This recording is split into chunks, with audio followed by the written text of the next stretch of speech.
All right, we are live. Sorry about the slight delay in getting started.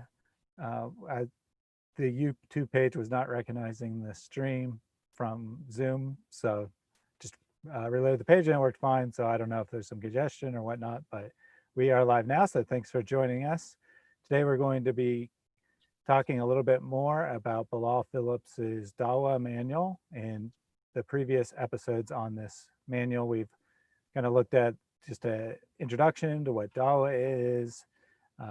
We looked at how Bilal uses or redefines terms to try to get the result he wants, how he constantly throws in irrelevant material unrelated to what he's talking about, apparently just to give this subtle impression that, you know, all Christians are idiots and stuff like that. And then we looked at his section on how to do Dawah for Christians. We noted that there was not one positive argument for Islam in the entire section, that it was exclusively about trying to tear down Christian beliefs. And we definitely see this kind of behavior when we talk to Muslims online. So, you know, looking at this manual is kind of giving us a better understanding of the way Muslims think, and hopefully as a result is allowing people to craft their arguments to better reach Muslims. Today we're going to be looking at the final section of the Dawah manual, which is titled Difficult Questions While Doing Dawah. In this section, Bilal is going to look at some of the common things that critics of Islam always bring up, you know, Muhammad marrying a young child, and Islam allowing violence against, or encouraging violence even, against apostates, and other things along those lines. So before we get started, let me just open us in a quick word of prayer. Dear Heavenly Father, we thank you so much for this time together. We thank you for the technology that allows us to connect with fellow Christians as well as unbelievers around the world. Islam has lived in a bubble for most of its 1400-year history, and things are starting to change now. And we just are very thankful that we are alive at a time when we can actually do something to reach Muslims. We know that they are lost people. Most Muslims are very good people by the standards of human beings. So we don't want to hate them. In fact, if we did hate them, we wouldn't be trying to reach them. Instead, what we want to do is reach them, bring them to the truth, bring them out of the depraved religion, bring them out of the following a God who has inferior morals to their own, and ultimately to bring them all to you. So we just ask that you be with us today, that you guide our conversation, and that anyone listening approaches the subject material with an open mind. We ask all this in Jesus' name. Amen. So before we dive into the Dawah manual, I thought we'd give people a few minutes to show up by talking about our last video, which was Make Me a Muslim Day. I sent out an invitation to more than 100 different Muslims who had commented on my channel. I put invitations on various Muslim forums, and we did have a fair number of Muslims show up live, but unfortunately none of them could even really attempt to formulate an argument for Islam. It's now been up about a week, and we're seeing the same thing in the comments. All we are seeing is anger and attempts to attack Christianity, attempts to change the subject, no arguments for Islam. Lloyd, why don't you tell us a little bit about your engagement in the comment section over the last few days? Yeah, I've been very, very active in the comment section. Those of you who know me probably realized just how active I am in the comments. And one of my favorite comments was from Yusuf yesterday, was, "I don't think with my brain." We screen capped these. These are gems. Yeah, one of the most intriguing discussions that I had during the entire week was with someone called Aiden, who claimed to be a Christian, but something like a Gnostic Christian. And he said that he was looking for the truth, and he wanted to, despite not being a Christian, despite not believing in the Trinity, not believing that Jesus was entirely divine, he wanted to minister to Christians and save them from sin. He didn't quite define what exactly the sin was. However, he gave away a few clues, and we were able to discern that he is a Muslim convert or revert, and he's actually active, or has been active, with a Dawah team at Speaker's Corner. So he was lying. Then I had another, and after 200 comments, when I started asking him about these very pointed questions, he deleted the entire thread. So, but he immediately tripped my instincts, my alarm, and so yeah, I knew that this guy was not being entirely honest. Then we had Yusuf, and Yusuf claimed to be a Quranist, and this is a very, very common tactic. Yusuf has claimed that 99.9% of all Muslims are not actually Muslims. They are deceived, they're lied to, that every single scholar and every single book outside of the Hanafi manuals apparently are false, are fabricated, that all Muslims are following the wrong religion, and that he can't tell me who is a good Muslim, but he is. That's one person out of 1.4 billion. And so every single reference, every single book, every single thing in Islam is apparently false. And so we've asked him, why don't you tell Islam QA? Because 400 million Muslims a month go to Islam QA for advice. And he says he tries to tell them, but they won't listen to him. I wonder why. So he says that these imams who go study for 7 years are learning falsehoods. So yeah, this is, I mean, but he first claimed to be a Quranist, that he only listened to the Quran, and it turns out he admitted he was not, because I asked him, where in the Quran do you find the instructions for properly performing the 5 daily prayers? And I asked him, where do you find the instructions for performing a wedding? Because they're not in the Quran. So he couldn't, and eventually had to admit, well, I do follow certain books, and yeah. They all said that they don't want you talking about these other books. They deny their own scriptures, which is disgusting. How do you deny your own books to defend them? How do you lie about your own religion to defend it? Yeah, and then, you refer to the famous Muslim scholars that he specifically said that he follows, and then, you point out that they believe in Sharia law and whatnot, and he's like, well, their books have been changed. So, I guess he alone, out of all the Muslims in the entire world, has figured out the truth. And, this is what we see in Islam. This is the only religion that I've ever encountered that people deny the truth of all of its scriptures, all of its holy sources, in order to try to prove that it's true. Whatever you don't like, that's not a true thing.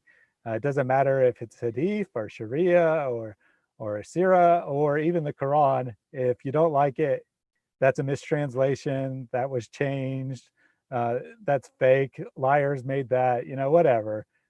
It's just really, really strange to me. What's crazy that these people will say, as you say, that all of these things are false.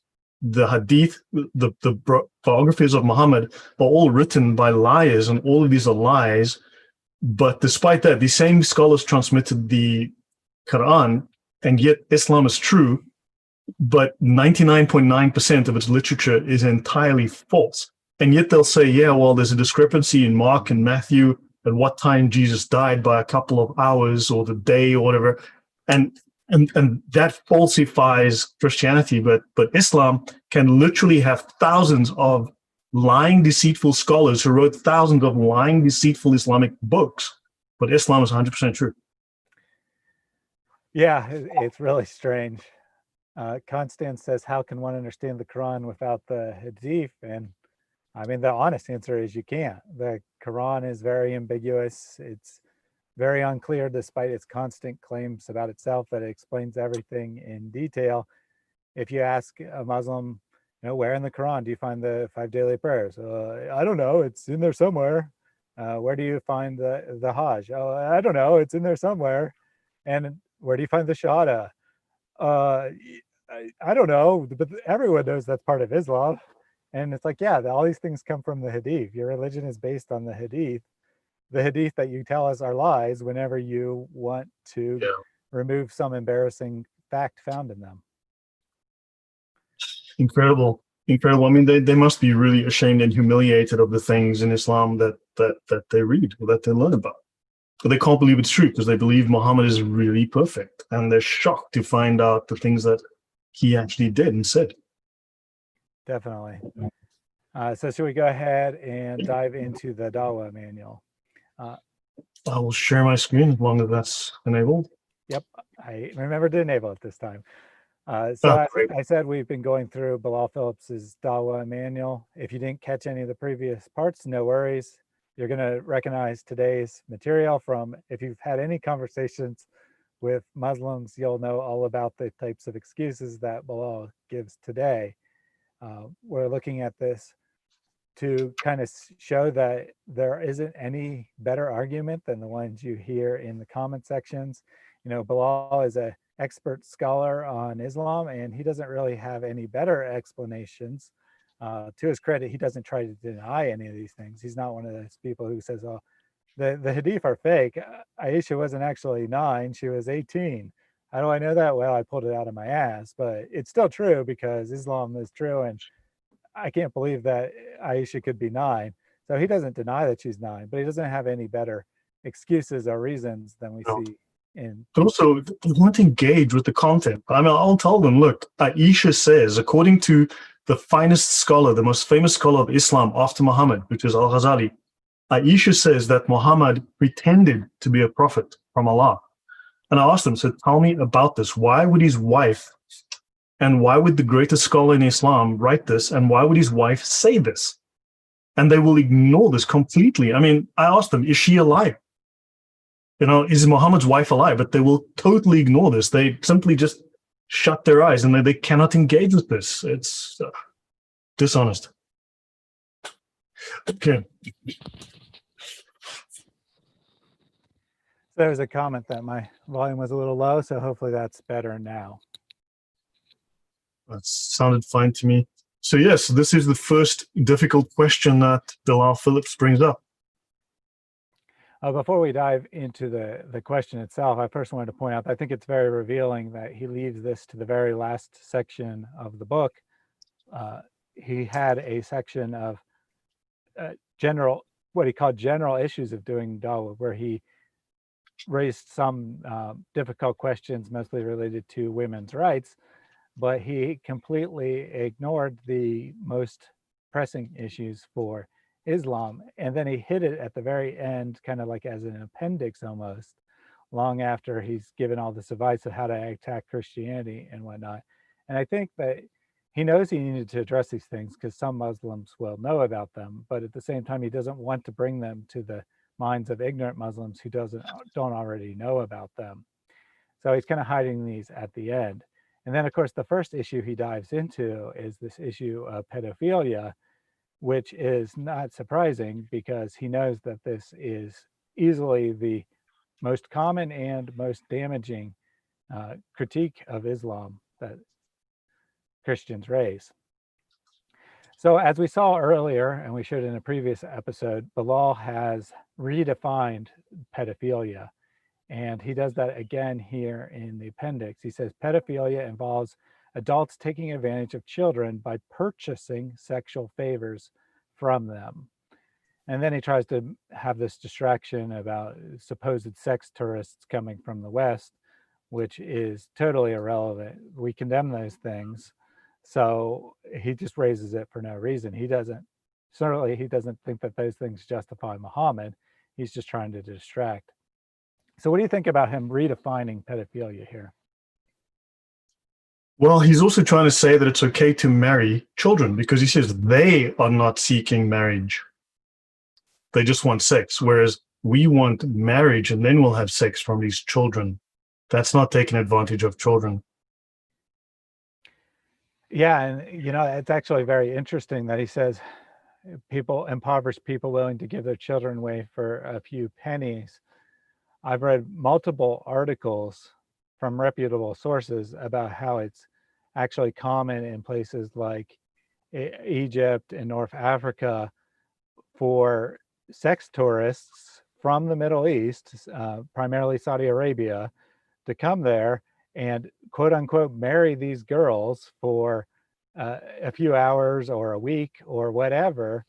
And then discard them. And then that poor girl can't get married to anyone else because she's no longer valued because she's not a virgin. And all she can do is then sell herself again. And somehow, because you call it marriage, it becomes fine. But we would call that prostitution, and not just prostitution, but abuse of children. So it's mutta. I mean, being married for 1 to 3 hours or married overnight, so you can have a meaningful overnight relationship in a hotel room with a young girl for a few hours. Disgusting. So then his point number 2 is that the age of consent for women in the West varies from 14 to 18. And he tries to say that these ages are just arbitrary. They're just decided by society. Well, on one sense, they are arbitrary. There's nothing magical about 18 years in one day that's different from 17 years and 364 days. But, it also sets a line in the sand that it's unacceptable to cross. In Islam, there is no minimum age for marriage. And he's going to try to say that, that's good, because Islam doesn't just arbitrarily pick an age. Well, we decide based on the age of puberty. We'll see here shortly that that's not actually true. But even if that was true, that you set the minimum age as when a girl first menstruates, a girl who menstruates is not automatically emotionally and physically ready for sex, let alone a loving long-term relationship. So this definition is no better than an arbitrary age, and it's far too young based on normal standards of when a girl matures in modern society. Yeah. But he says here, Islam sets the age of marriage at puberty, and that's something we'll get to in a little bit, because there's an interesting discussion around puberty within the Sharia. And then this is a very common excuse. Most societies sanctioned child marriages. It was not introduced by Islam, but regulated. It was banned by every other society if it was part of. Why is Islam still regulating it rather than banning it? That's a good question. And even if every society on earth allowed child marriage, that wouldn't make it right. I mean, that's just really silly. He's not going to say most societies around the world allow for adulterous relationships by law and say, so therefore it's perfectly fine in Islam. Somehow it only works when it's something he wants to justify. And it only works by pointing to the past, not the present. All he can say is, well, other societies did this at some point in their history, so we're going to do it now. Someone mentioned in the comments something pointed very correct. It says, yeah, Aisha was 7 when she was married off, although most of the information says 6 in Islam. And she came to live with him when she reached puberty at 9, but she was still playing with dolls at 9. She had not reached puberty. That is correct. And then Aisha became the leading female scholar. So what does that have to do with, yeah. Well, the first half of this number 7 here, he says, women abused as children usually have difficult times coping as adults. They're often unstable and psychologically handicapped. So it seems like he's going to say, so this is good reason why we shouldn't allow child marriage. But in fact, he's twisting it to try to use it as proof that Aisha wasn't prepubescent. Well, sorry. Yeah. So, problem number 1 often doesn't mean always. And problem number 2, being a scholar of Islam means that Aisha repeated a bunch of hadith, or more accurately, had a bunch of hadith attributed to her. It doesn't mean that she was emotionally stable or that she had an easy time coping as an adult or anything remotely like that. Also, Aisha never had children, and it's known that if children are exposed to young children to vaginal sex at that age, it can actually rupture and destroy the womb. So the fact that she never had children could be because of what happened to her at that age of 9. And also, if she became a leading scholar, right, why did she say in Ihya al-Ulum by Al-Ghazali that Muhammad only pretended to be a prophet from Allah? Good question. Yeah, she's a leading scholar, but when she says something like that, somehow it's weak. Yeah. So this is from the Sharia. This is from the Umdat al-Salik, also known as the Reliance of the Traveler. And it actually specifically defines the age of puberty in section K 13.8. It says puberty applies to a person after the first wet dream, okay? Or upon becoming 15. 9 and 15 are the same age, right, that is? You bet. Yeah, that's what I always thought. I mean, that's what I always thought. Look, I've got 12 fingers on my hand. Same thing. And then this is in lunar years, right? And then it says, or when a girl has her first menstrual period. Aisha hadn't had her first menstrual period yet. Or a fourth qualification, or pregnancy. So if she's 8 and she fell pregnant, well, hey, she was, it's puberty. She was clearly mature because, she fell pregnant. So therefore she didn't have a menstruation yet. She never had a wet dream. She wasn't 15, but I had sex with her. You picked the age and she had a baby. So whatever. Yeah, she was. What do you think of that, Thaddeus? I think that's just immoral. Well, yeah, I mean, the clear thing, well, I mean, there's a lot that could be said here, but one thing that we should note is that this implicitly means that you can start having sex with her before she reaches puberty, or she couldn't be getting pregnant and thus reaching puberty at that time. So, I mean, but to justify someone having sex with a young girl who meets none of these qualifications that they provide, if she falls pregnant, then they can say, well, she was mature, obviously. But what if she doesn't fall pregnant? Then you just keep trying until she does, and then you go, yeah, see? On the 18th try, she fell pregnant. She was clearly mature. I guess. I don't know. I mean, this is just horrific. So, yeah, so if Muslims want to tell you about pregnancy, ask them to define, where is puberty defined? And, well, here it is. Wet dream, or 15, or menstruation. But, yeah, I don't think that meets Western standards or even medical standards of what proper adulthood is. Yeah, and if we're going just from a medical definition, the start of puberty is the start of adolescence. The end of puberty is when you become an adult from a medical standpoint. Yeah, we're only legally adult at 18, and in fact, your proper adult only becomes a proper adult at about 25. That's when the brain finally forms. So, yeah. A couple of people were pointing out about how Aisha did not complain and such, and Farouk says, I think she had Stockholm syndrome. And that's a definite possibility that she was basically put in a situation where she had absolutely no choice but to obey Muhammad, and over time she developed a fondness for him because she was in a situation where that was the only coping mechanism she had available to her.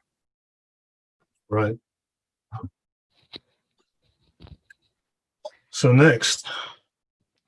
Yeah, so this next difficult to explain fact is that beating your wife is permitted in Islam. And unlike most Muslims we see in the YouTube comments and whatnot, he does not try to deny this. He says flat out, Islamic law permits hitting wives. So kudos to him for being frank about what Islamic law what Islamic law allows. But then he's going to try to justify this. Point number one is that domestic violence is not unique to Muslim societies, which is quite true. However, he claims that in the West, the rate of domestic violence is higher, even though it's illegal for husbands to hit their wives.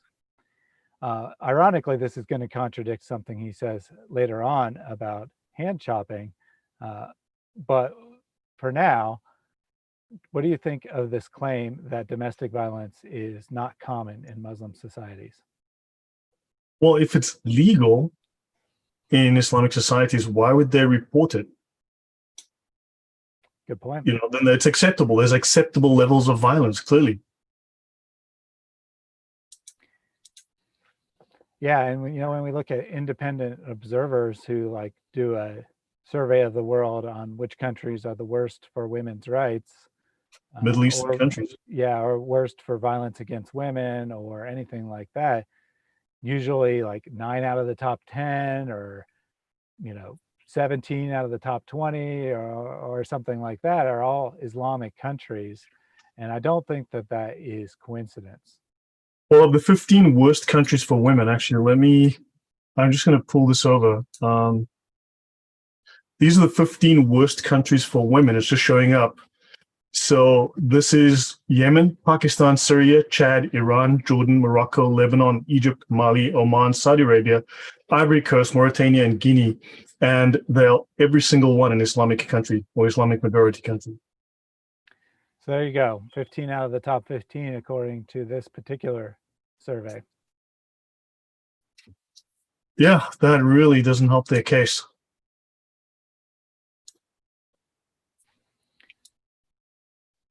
So he admits that Sharia says that a husband is permitted to hit his wife, and the Quran permission is given specifically in the case of a divorce as a last resort to save the marriage. So in other words, the beatings will continue until the morale improves.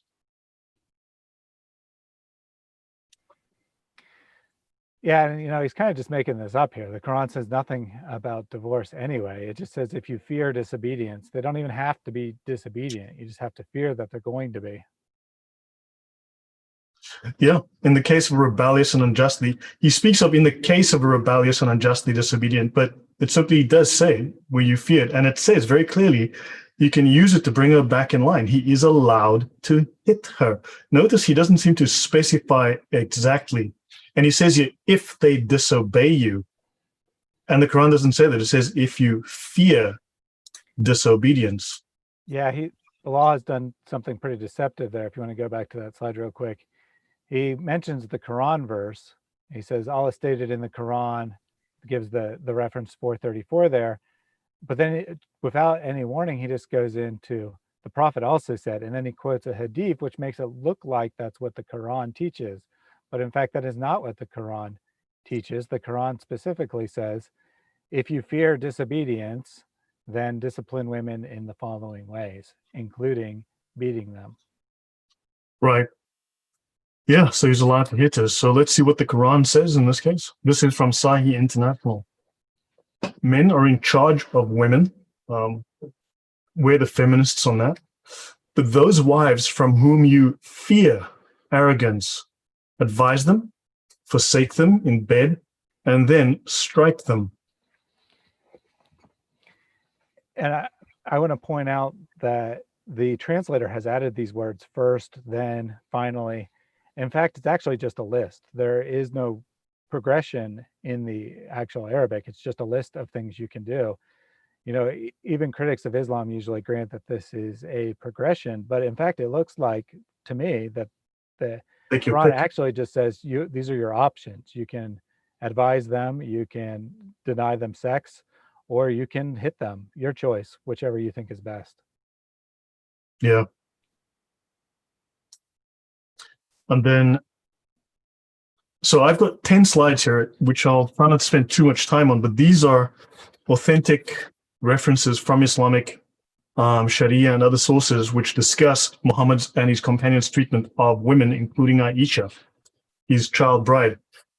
It says here, the Prophet said, a man will not be asked why he beat his wife. Do you think that's clear as mud, Thaddeus? Yeah. So if you beat your wife, no one's going to ask. So a man will not be asked. This is what the Prophet Muhammad said. And these are all the references here. So if you need to look at the video, these are multiple references and a link to it if you want to have a look later. So make a note of that. Then Iyas ibn Abdullah reported the Messenger of Allah saying, "Do not beat Allah's handmaidens." But when Umar came to the Messenger and said, "Women have become emboldened towards their husbands," the Prophet gave permission to beat them. So Muhammad gave permission to beat wives who become emboldened. And then the women afterwards came round to the Messenger of Allah's family complaining about their husbands. So the Prophet said, women have gone round Muhammad's family complaining against their husbands. These are not the best among you. In other words, women who complain about their husbands beating them are not good women. Ridiculous. Do you think that's an accurate, what I've just interpreted there from that? Oh, yeah. I mean, I think that's what the Hadith definitely says. I was just commenting on the morals of it. Yeah, let's look at the next one. So Muhammad beats Aisha, his wife, his young child bride, his 6-year-old child bride. He struck me on the chest, which caused me pain. And he then said, "Did you think that Allah and his apostle would deal unjustly with you?" In other words, he's saying that hitting her was just. And that's Sahih Muslim, book 4, hadith number 2127. And do note that in many, many translations, it is translated as he nudged her on the chest or he pushed her. Yeah, push is the one I usually hear Muslims try to say. And, whatever this action was, whether it was, 2 hands shove or if it was a 1-hand slap or whatnot, the point is that it caused her pain. A nudge does not cause someone pain. Yeah. But he called it just. He said that it was just. So next, in At-Tabari, volume 9, page 113, Allah permits you, shut them in separate rooms and to beat them. And he says, treat women well, for they are like domestic animals. Allah has made the enjoyment of their bodies lawful. Women are for sex, obviously.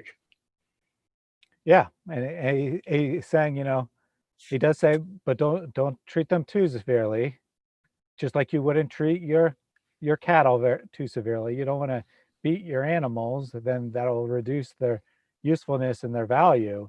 Same with your wives. You don't want to beat them too severely. That might cause them to be physically unable to give you the enjoyment of their bodies. So, be careful. This is the enlightened women's rights of Islam. Yeah, true. So it says beat them. Let's continue. Narrated Abdullah bin Zama, the Prophet said, none of you should flog or whip his wife as he flogs a slave and then have sexual intercourse with her in the last part of the day.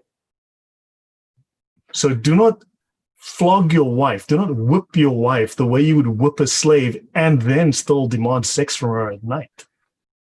Yeah, very, very merciful. The day that you beat your wife as if she was a slave, that day she's off the hook.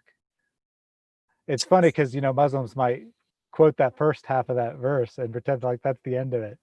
Do not flog your wife as you flog a slave. Well, even if they probably won't even do that very often, because that admits that slavery is permissible and that you can abuse your slave as much as you like.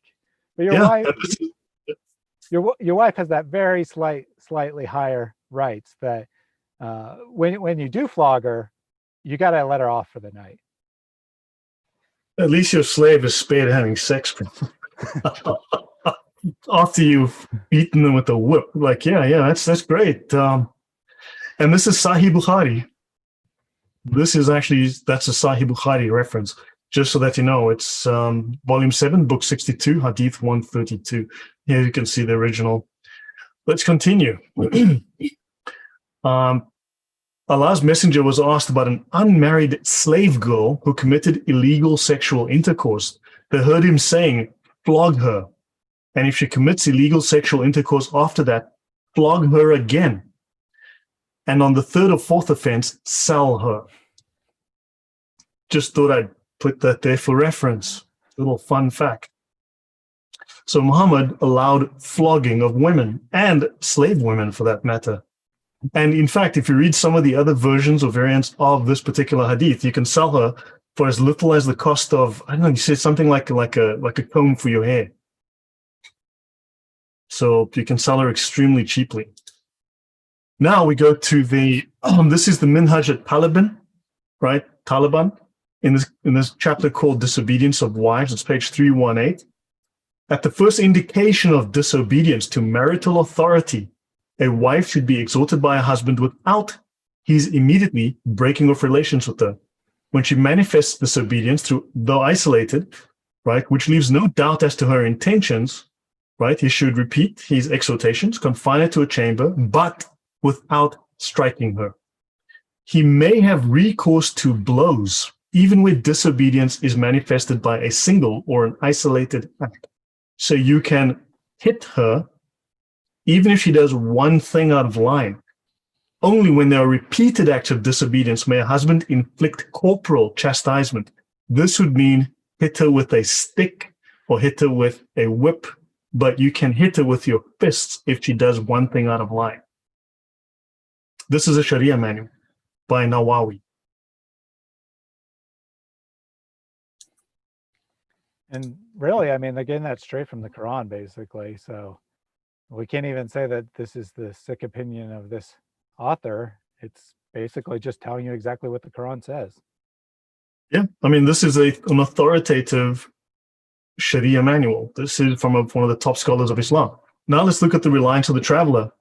Section M, 10.12, dealing with a rebellious wife. When a husband notices signs of rebelliousness, right, he may hit her, right? So you should keep from her without keeping from her or hitting her, for it may be that she has an excuse, right? So don't just immediately reach out and hit her, right? But you must tell her, obeying me is religiously obligatory. You have to obey me. It is obligatory religiously that you obey me, right? If she commits rebelliousness, he keeps from sleeping with her and having sex with her without words, and he may hit her, right? He may hit her whether she's rebellious only once. So on the very first occasion, he can hit her, or whether more than once, though a weaker opinion holds that he may not hit her unless there is repeated rebelliousness. So the weaker opinion says that she needs to do it many times. The stronger authoritative opinion says, she steps out of line, beat her. Yep, this is how you have mercy in Islam. You have the option to not hit her the first time. Yeah, this is the most authoritative, most famous Sharia manual in the world. Let's have a look. If it is permissible, so it is permissible for him to hit her if he believes that hitting her will bring her back to the right path. Well, there you go. All he needs to do is believe that it will work. You know, I'm sure that every committer of domestic violence in history has thought that beating their girlfriend or wife would cause her to start obeying. So according to Islam, that is perfectly legitimate behavior. Yeah, and then the Prophet said, right? So here, there's an argument between Aisha and her father. She says something about Muhammad, and Abu Bakr gave her such a slap that blood began to ooze from her mouth, right? So Muhammad's companion beats Aisha such that blood oozes from her mouth, and Muhammad did nothing. There's more than one reference like this. There's more than one where she gets hit in Muhammad's presence and he does nothing. And then a woman came to Muhammad and begged him to stop her husband from beating her. Her skin was bruised so badly that it is described as being greener than the green veil she was wearing. Muhammad did not admonish her husband, instead ordered her to return to her husband and submit to his sexual desires. Sahih Bukhari. Yeah, it's hard to keep commenting on these things. They're just all so depraved. I mean, this removes any possible excuse of it being light discipline. Clearly, this woman has been severely beaten if her skin is changing colors. And Muhammad's like, nope, go back to your husband, fulfill his desires. Yeah, clearly. And so that I just thought I don't know how these Muslims excuse it. They say, no, there's no such thing, but Bilal Philips is saying it. Then they'll say, well, he's a liar. okay, so he's lying to thousands, maybe millions of Muslims. I mean, yeah, but that's okay because you're wrong. You lying Thaddeus and Lloyd. Yeah. Next one, chopping off Yeah, heads and hands. we read Sahih Bukhari and we're liars. A mom tells them that nope, Islam doesn't permit that, gives no source whatsoever. They want to believe it, so that must be true. Before we go on to another issue, there was a couple comments in the chat on women's rights. Tatunin asks, how can women in Islam get a divorce? I heard bad sex or impotency is a good enough reason, or violence against her, but is this also lies? So do you know the precise rules for when a woman is allowed to ask for a divorce? I've read them, but it's not something I come across very often, so I cannot remember entirely. There is one circumstance where a woman can request for a divorce. I think that is if she's getting no sex from her husband. She can then file for and receive a divorce. And there may be another circumstance, but generally speaking, she's entirely at a disadvantage legally. I'd have to look at the actual references. I don't want to speak from memory and be wrong. So yeah, it is defined. The Hadaya goes into some length, and there are others as well. There are specific Sharia manuals dealing with that subject. But yeah, only if she's not getting sex, I think, for no reason, that no fault of her own, can she then do so. Yeah, and we have to keep in mind that whatever the specified reasons are, the woman is going to have a really hard time proving those to a court if the husband tries to say they're not true, because how is she going to have 2 or 4 witnesses to testify that her husband is impotent, for example? I mean, he says he's not. It's her word against his, and who do you think they're going to believe? Yeah, she is. So Goat Ate the Quran says, strangely, some women and girls in the West convert to Islam. I wonder why. And, that's really sad. And it's true that we do see people sometimes, females sometimes converting to Islam. It's often because they want to be with a specific man who happens to already be a Muslim. But I would say that the primary reason why they aren't repulsed by any of these teachings that we just looked at is because, well, they don't know they exist. There's not a lot of honesty about what Islam teaches in the West. Do you have anything to add to that? No, I think that's fine. Also, we have a lot of slides. I don't want to spend too much time on any given one. There's a lot to get through. But no, I think that's fine.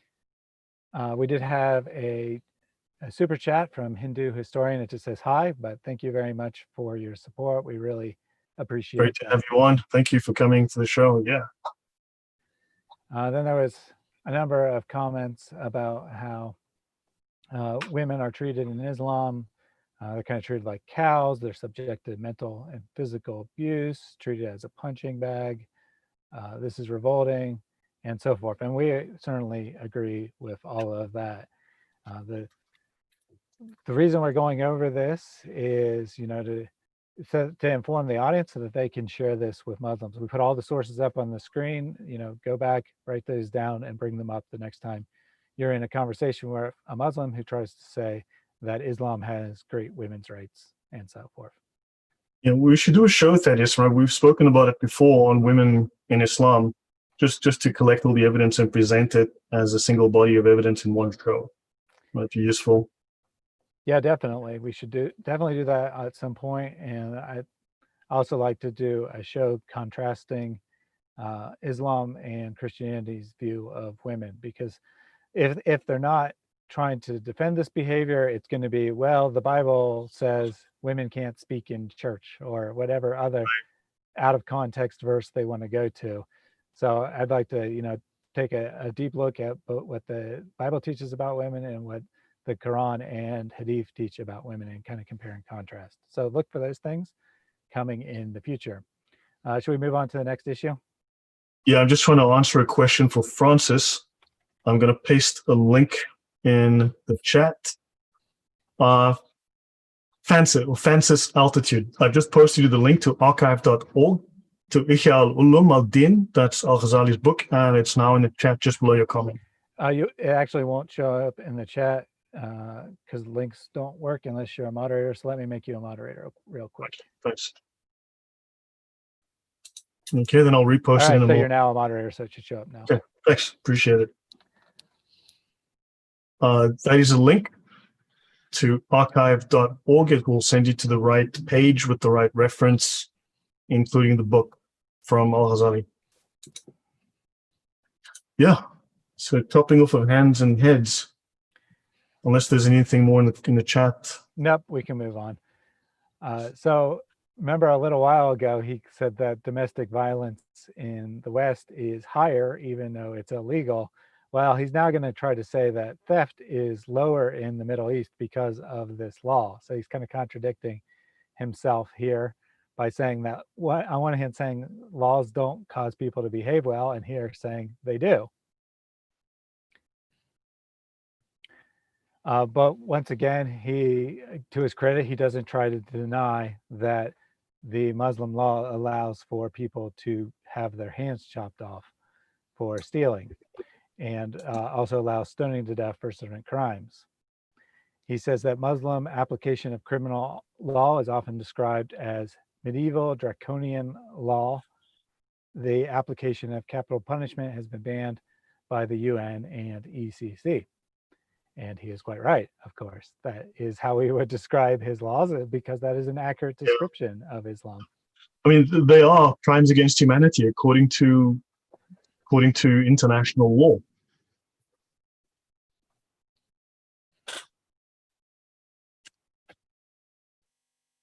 And why do they persist in following a system that is literally revealed as a crime, legally a crime against humanity? Cruel and unusual punishment.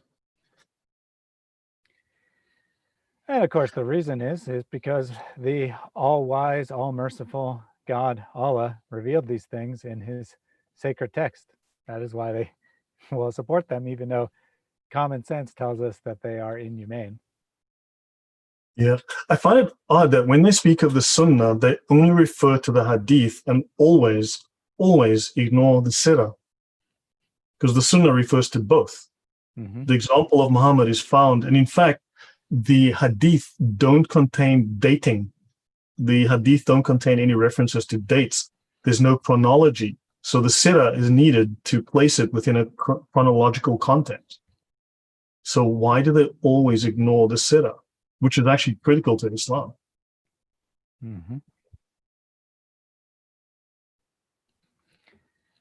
So we see here that punishments described by God in the revealed text of the Quran. There are 6 serious offenses, which are drinking alcohol, theft, armed robbery, illicit sex, which he seems to define as homosexuality, pedophilia, or bestiality. I think would usually include any form of adultery or extramarital sex. Sexual slander and apostasy are the 6 serious crimes. He says that, well, go ahead. No, Islam also prioritizes punishment. It doesn't discuss rehabilitation. It really speaks of punishment and threats of punishment as the main way it deals with this. Yes, absolutely. And he's actually, I don't know if we put that in the slide or not, but he actually kind of made fun of the idea of rehabilitation in his Dawah manual. We're not covering every single point, so we're just kind of hitting on the highlights, but he did make fun of the idea that you could rehabilitate a criminal, which is pretty interesting, that he thinks that that's impossible. Yeah, and you cannot lighten the punishment. Crazy. You have to do exactly what Allah said, and I'll get more into that a little bit later. Cannot be pardoned. Wow. Yep. No mercy, no looking at circumstances, nothing. It's just, you did something that Allah doesn't like, you're going to get the punishment Allah prescribes.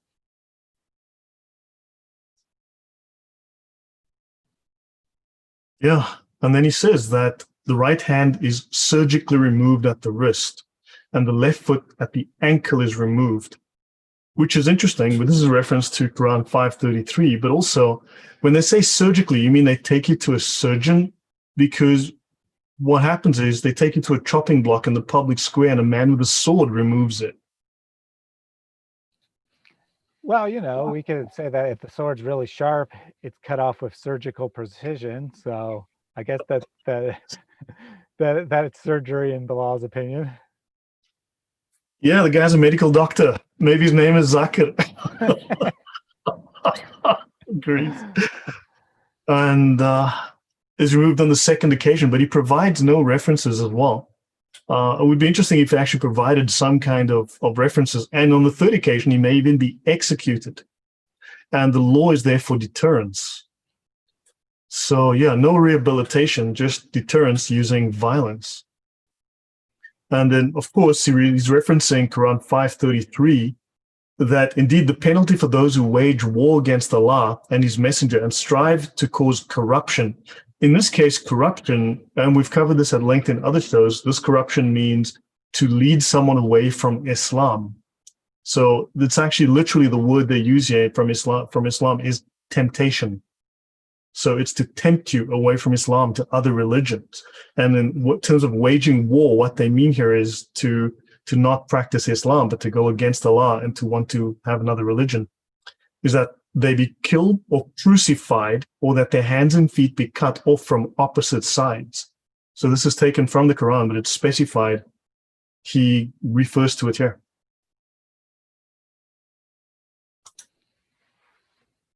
Any thoughts from you, Thaddeus?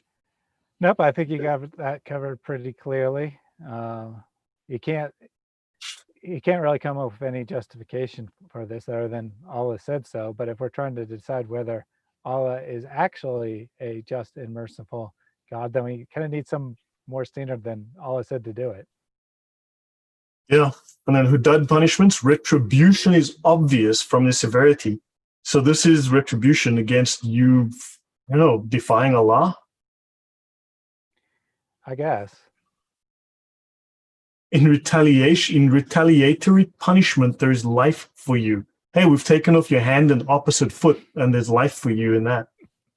So that you fear God. Like, okay, so God will punish you through,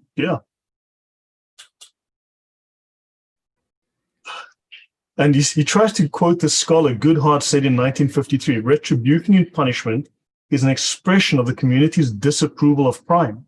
And if this retribution is not given recognition, then the disapproval may also disappear. In other words, if you don't cruelly, unjustly torture people, then people may start approving of crime. And he calls it here vengeance. So they don't do rehabilitation, they do vengeance in Islam. Yeah, and he says that just because you're seeking vengeance doesn't make it cruel and unusual punishment. In fact, it makes the punishment intelligible. So, putting someone in jail, separating them from the people that they might harm, that's unintelligible. But chopping off someone's hand, that really makes the punishment real, apparently. Yeah, crazy stuff. So I went to the Sharia, right? Now, again, we go back to the reliance of the traveler. And it says in section 014, section O is the book of justice, and it says the penalty for theft. A person's right hand is amputated, whether he is a Muslim, a non-Muslim subject of the Islamic State, in other words, a dhimmi, or someone who has left Islam. So whether you're a Muslim or non-Muslim, they will chop off your hand. Right. Now, in this particular manual, it says if you steal at least a quarter of a dinar, which is 1.058 grams of gold or goods worth that much, then you will have your hand chopped off. Now, a dinar today, we don't have, so they go on to discuss dirhams, right? Dinars. So apparently 12 dirhams make 1 dinar, right? 12 dirhams make 1 dinar. 12 dirhams is in today's value $3.27 as of today.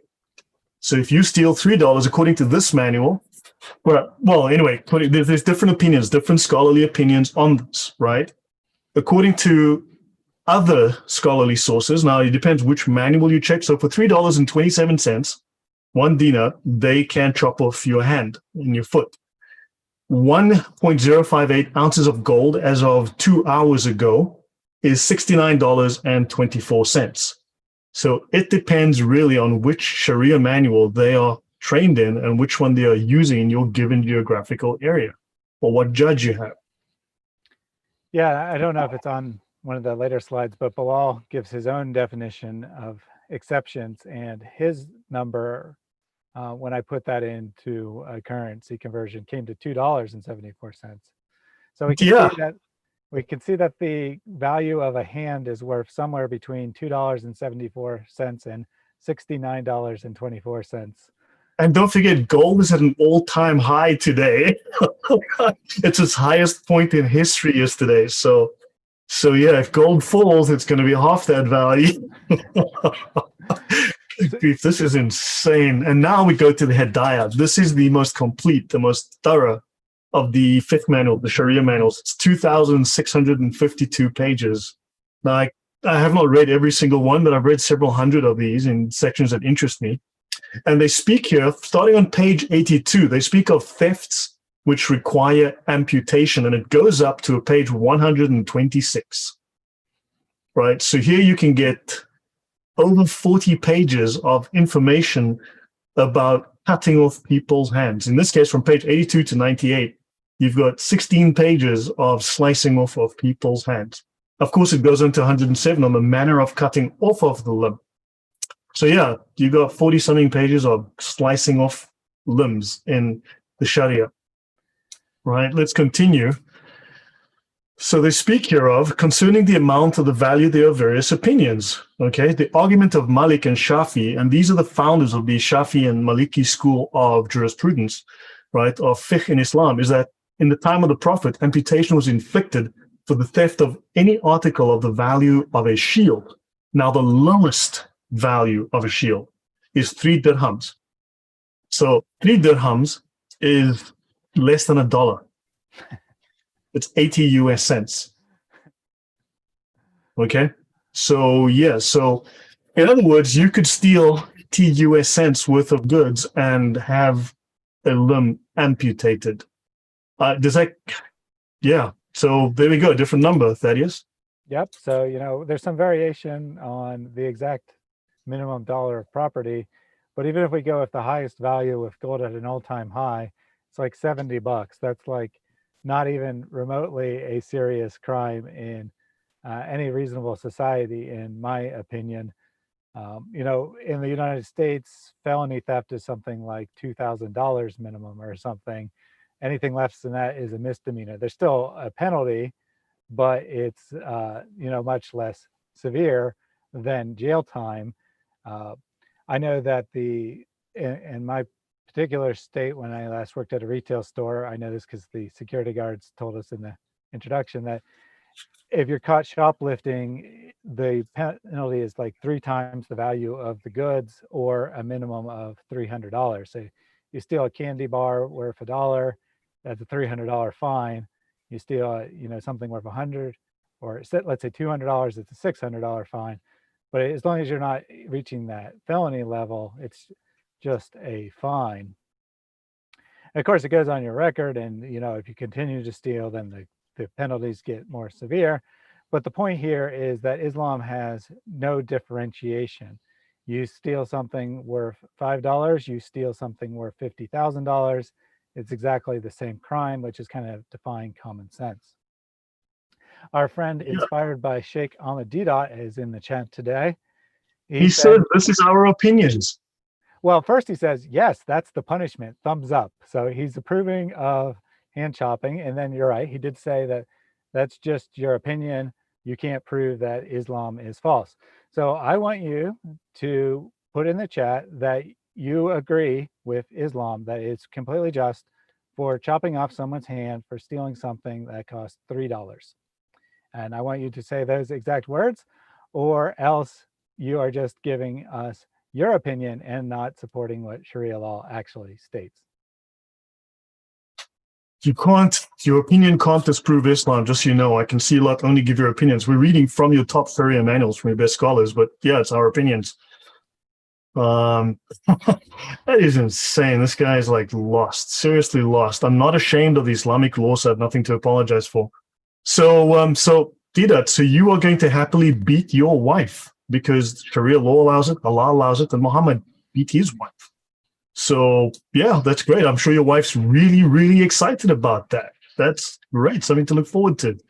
You know, hopefully you'll have good medical care. All right. So he did say, if that's the law, presumably referring to my $3 comment, then I totally agree. So there you go. He doesn't want to use his own brain to decide whether something's just or not. He's just going to do it because someone told him that Allah wants it that way. And that's that.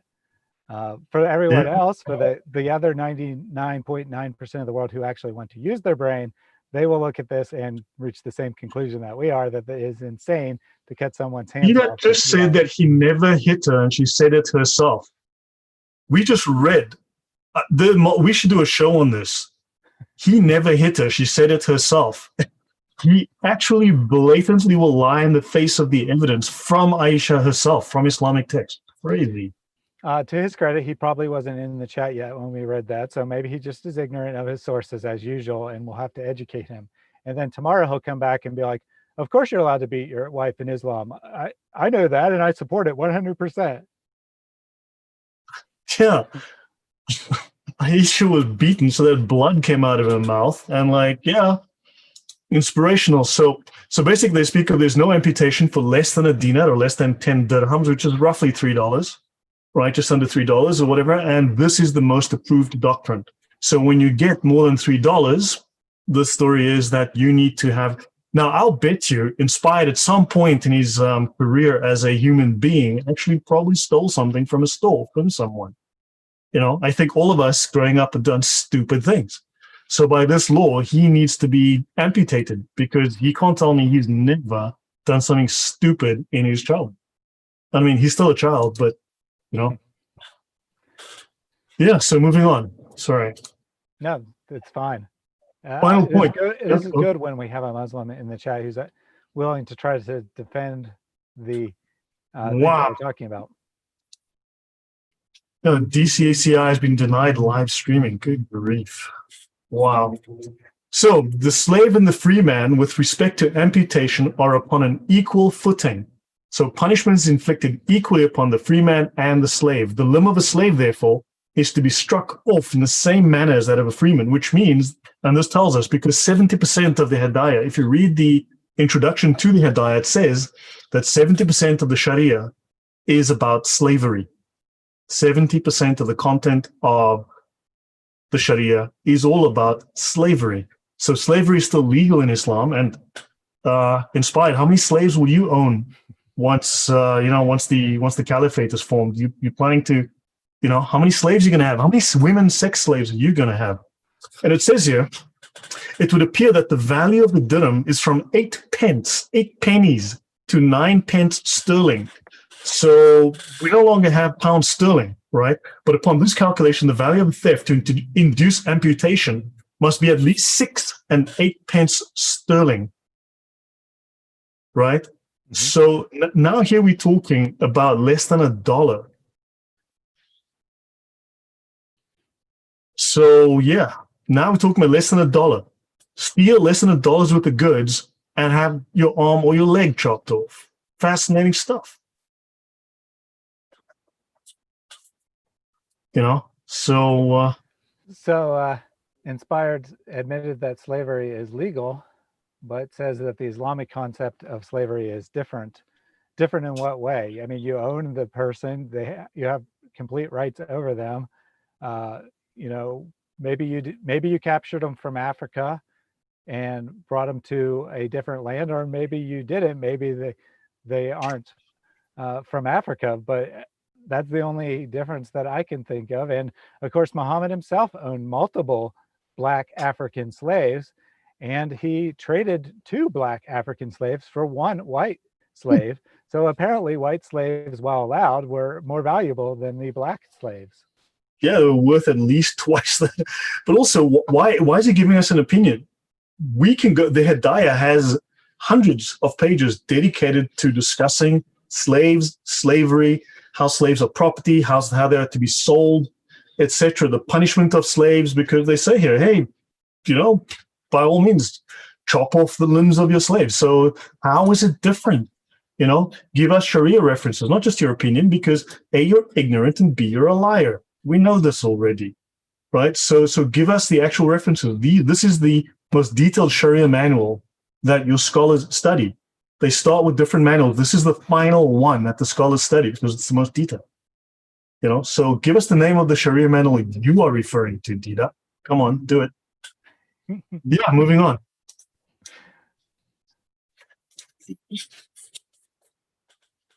I'll let you go with the start of this again. Yep, the slide hasn't popped up yet on my end. Oh, okay. So okay, there. Okay, it has now. Sometimes there's a delay, sometimes it's instant. I don't know why. Anyway, so the next thing that he wants to talk about is Muslims' opinion about personal freedoms, including sexual freedoms. So he says, adultery and fornication have been decriminalized in the West due to the rapidly changing moral standards. Well, first of all, that is kind of irrelevant. It doesn't really matter what the Western opinion is. We're talking about what's right here. As usual, he wants to distract by the West. And second of all, it's not really true. I know of very few, if any, countries that had laws against adultery, at least that have severe punishments. There might be a law such that if someone commits adultery, then their spouse is allowed to divorce them, which is in some sense a law against adultery. But I don't recall any Western country or otherwise ever having a law that if someone was caught in adultery, they were stoned to death. So then he tries to give some excuses, saying that laws are based on morality, and that the Western principle of morality has changed, so that's why the laws are changing. However, it's different in Islam apparently, because Islam holds that adultery and fornication are crimes against society when they become public knowledge. And how did they become public knowledge exactly? Oh, right, because the state is spying on everything you do.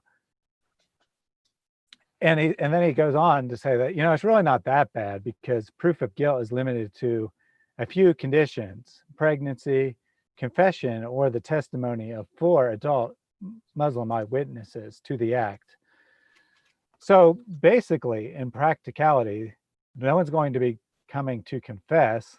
You're probably not going to be having sex in front of 4 other adults. So basically, it's limited to pregnancy. In other words, only women can be convicted of these crimes. And it actually doesn't matter whether it was consensual sex at all. If a woman is found pregnant and she's not married, then she's in big trouble, because that is apparently proof of guilt that she committed adultery or fornication.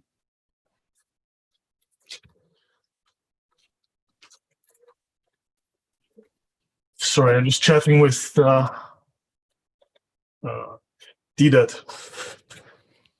Yeah, I see also, that. The issue with the testimony of 4 adult Muslim eyewitnesses. When I lived in Dubai, for instance, there was a case where a woman went to the police. I mean, there are multiple cases like this. There are numerous, but a tourist was raped by someone at a hotel, and she went to the police. And of course, because she couldn't provide 4 eyewitnesses to support the contention that she was raped, because there was proof that she had sex, because they did a swab to determine that she had DNA evidence inside of her, and of course she went to jail. So this is not an uncommon, this is a very common thing. So this is insane. I mean, how do you prove your innocence? How do you prove that you were raped? And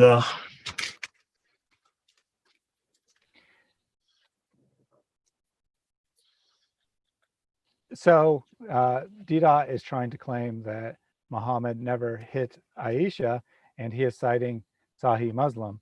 I'll go ahead and read that hadith here. Aisha reported that Allah's messenger never beat anyone with his hand, neither a woman nor a servant, but only in the case when he had been fighting in the cause of Allah, and he never took revenge for anything unless the things made inviolable by Allah were made viable, and he never took revenge for Allah, the exalted and glorious. So you kind of, you're claiming this says he never hit anyone, but you missed the except cause there. So he never hit anyone except when he was fighting in the cause of Allah. And he never took a revenge against anyone except when he took revenge against things that Allah had made illegal. So in other words, the hadith is perfectly consistent with him hitting Aisha when she did something wrong. He never hit anyone unless they did something wrong. Aisha did something wrong, he hit her. You have failed to prove your case. And additionally, even if it said they had never hit anyone, how do you know that this wasn't written before he hit Aisha? Are you saying that this one is Aisha saying something true and the other is her saying something false? Why would she make up being hit, but make up being hit and truthfully say that he had never hit anyone? Yeah. Or Well, likely the other way around. of course, he's quoting a partial hadith. And yeah, I was going to say, but another possibility is simply that at some point in early on, say when she was 10, he hadn't hit her, and she reported that she'd never seen him hit anyone. And then he hit her when she was 12, and she reported that he hit her. I mean, they don't contradict each other any way you look at it. So you have no excuse whatsoever for ignoring. Says he never hit anyone unless he had a reason. Yep, exactly. So if he had a reason, then he would hit them. It doesn't say he never hit anyone. It says he didn't hit them unless he had a reason to do so, according to Islamic law. So good You're try, misquoting the hadith. Good try, but you failed. Come back to us after you've read the other hadith where he hit Aisha, and tell us again how that one's been mistranslated. He didn't strike her and cause her pain. He pushed her and caused her pain. He didn't strike anyone. He only pushed them. He didn't punch anyone in the face. He only slapped them in the face, or whatever other excuse you want to make. It's all word games. He clearly did something that we would consider abuse to Aisha. And he says that it's all about fighting and warfare, but he talks about here, there's revenge. He never took revenge for anything unless the things were made inviolable by Allah, were made violable. And also don't forget that the punishment, the had punishments, the hudud that they speak of, are considered revenge. So punishment in Islam is considered revenge. So yeah, Muhammad did take revenge. And now Inspired is claiming that I misquoted the hadith. Well, if that's the case, then you need to contact sunnah.com, because all I did is read it word for word there. So apparently sunnah.com is lying to all the Muslims in the world about what this hadith says, and alone know it says something else. It's just his opinion. But moving on, so besides, why is Bilal Philips saying that, yes, in Islam, you are allowed to hit your wife? Bilal Philips openly says it. So obviously Inspired, he outranks Bilal Philips. He's clearly a greater scholar than one of Islam's top scholars, Bilal. But so Bilal obviously is lying to how many millions of Muslims? Why aren't you talking to Bilal? It's, Inspired. Why aren't you telling Sunnah.com? Why aren't you telling Islam QA that they're lying to 400 million Muslims a month? This is scary. You have the truth. You have the answer. You need to go and tell them. But yeah, so the goal of such punishments is the protection of the family structure, right? And in fact, once adultery and fornication became decriminalized in the 60s, wife-swapping parties and orgies became countrywide rages. Since that period, such practices have entered mainstream behavior at parties and no longer cause any surprise. So apparently, I've never been to such a party. I'd love to know how often these things are supposed to be happening, because, but this is the opinion of Bilal Philips. Yeah, he does this a lot. He has these really bizarre and grotesque pictures of the West. We saw it in a previous one where he claimed that he went to a church, didn't know what they taught, and it turned out to be a gay organization, which he brought up that story for apparently no reason other than to give the subtle impression that there are gay Christian churches out there. This time he's saying, well, there's wife swapping parties and orgies going on all around the country. Everyone does these things in the West. And it's like, no, you're just making stuff up. He says that the Bible specifically allows cutting off your wife's arm. But the Bible is a legal book that I wasn't aware of that. But yeah, fine. Yeah, so Bilal makes lots of these slanderous statements. But notice that, of course, we have from At-Tabari in the Last Years of the Prophet, volume 9, page 139, in terms of, it does tell us that Muhammad, the Prophet, is a womanizer. So just out of interest. So this woman gives herself in marriage to Muhammad, and then when she tells people that he had married her, her family says, what a bad thing you have done. You are a self-respecting woman, but the Prophet is a womanizer. Get an annulment. She went back and asked him to revoke the marriage, and he complied. So this is Muhammad's view of women. This is what people thought of Muhammad and women, that he was a womanizer. So if Muhammad is a womanizer, how is there this idea of Islam is entirely, just you got to comport yourself with women and so on, but he was a womanizer. He is the example for all Muslims. And it says here, Muhammad's a womanizer.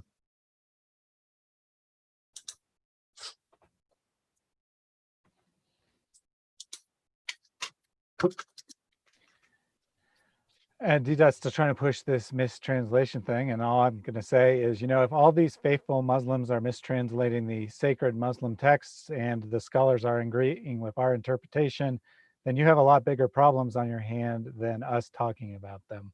Apparently, Muslims around the world who go to school for years to learn the core teachings of Islam so they can teach them to others are all being lied to and taught untrue things. And we're the evil people for repeating those things. Yeah, yes, the same old excuses. Same old excuses. He'll just continue lying. So yeah. Homosexuality.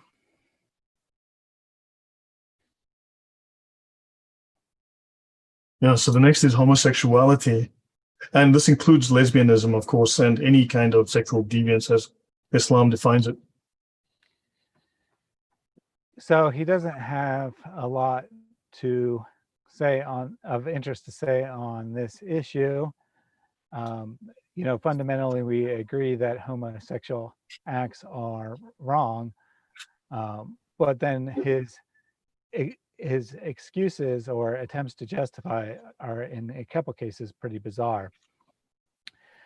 His fourth point here, it should be noted that Islam in its final form did not introduce anti-gay legislature to the world. Once again, what does he care if it existed before or not? If it's right, it's right. If it's wrong, it's wrong. What other societies did is totally irrelevant. And then he says that the texts of the Torah are replete with clear condemnation of such practices. That is correct. However, I do not recall any Christian or a Jewish country that decided that we should throw homosexuals off the top of the tallest building just because of these acts. And then on his sixth point here, he says that Islam considers homosexuality to be the result of a choice. It is inconceivable that God made people homosexuals, then declared it a crime. That's very interesting because, let's apply that logic to women. It's inconceivable that God created people women and then gave them less rights just because they are women. Exact same logic, somehow that doesn't seem to work. And it's also funny that, Islam considers homosexuality the result of the choice. I mean, who cares what the actual medical and scientific evidence says? Islam considers it that way, so it must be true. We don't need to look at any evidence. That's just the way it must be.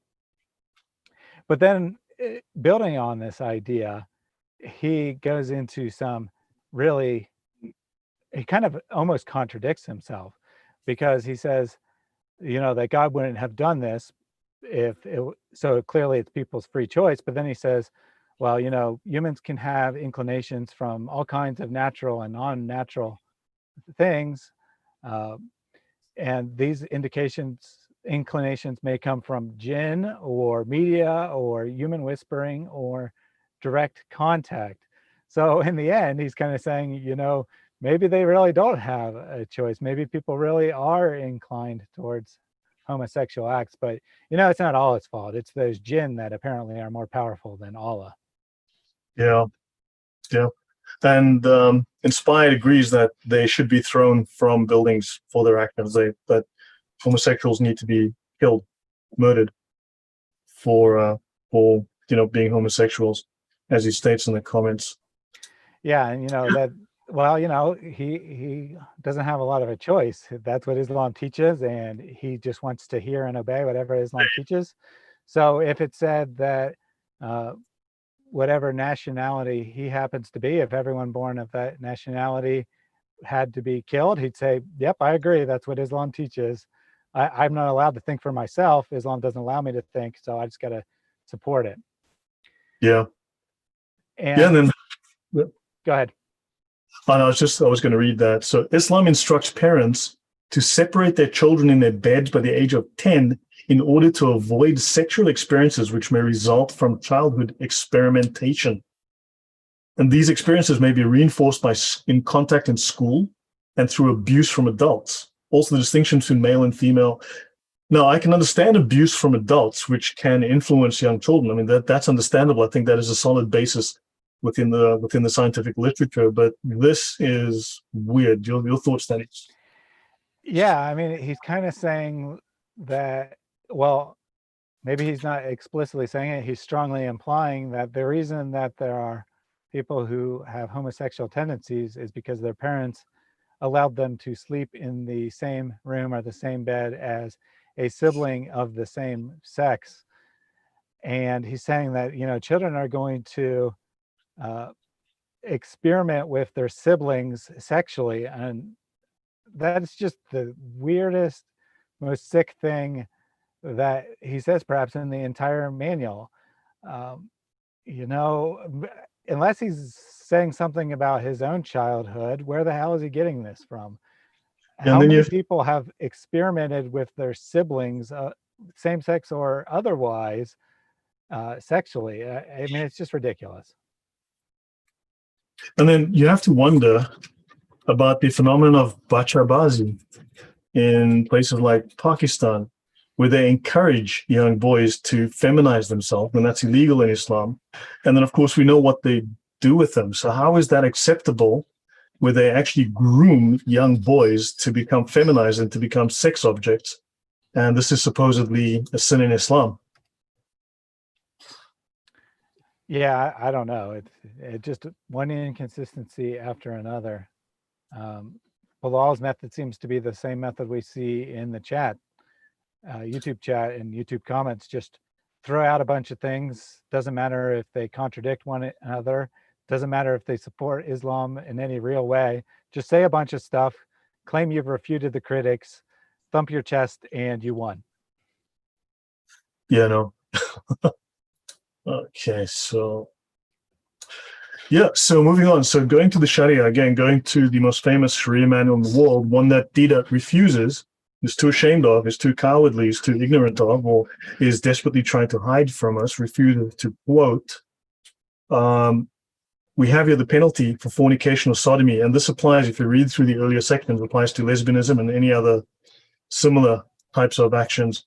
The legal penalty is obligatorily imposed upon anyone who fornicates or commits sodomy, right? No matter whether the person is a Muslim, a non-Muslim subject of the Islamic State, or someone who has left Islam. He or she is stoned to death. And the stoning to death is defined in section 012.6, right? And if the offender, it says here, is not someone with the capacity to remain chaste, then they are scourged 100 stripes. So they are beaten with a stick across their back 100 times or whipped 100 times, which does kill people. It must be noted, people die from this. And they are then banished to a distance of at least 50 miles or 81 kilometers for 1 year. And if the penalty is stoning, if they decide to stone you to death, the offender is stoned even in severe heat or cold, even if he has an illness from which he is expected to recover. a pregnant woman is not stoned until she gives birth, and the child can suffice with the milk of another woman.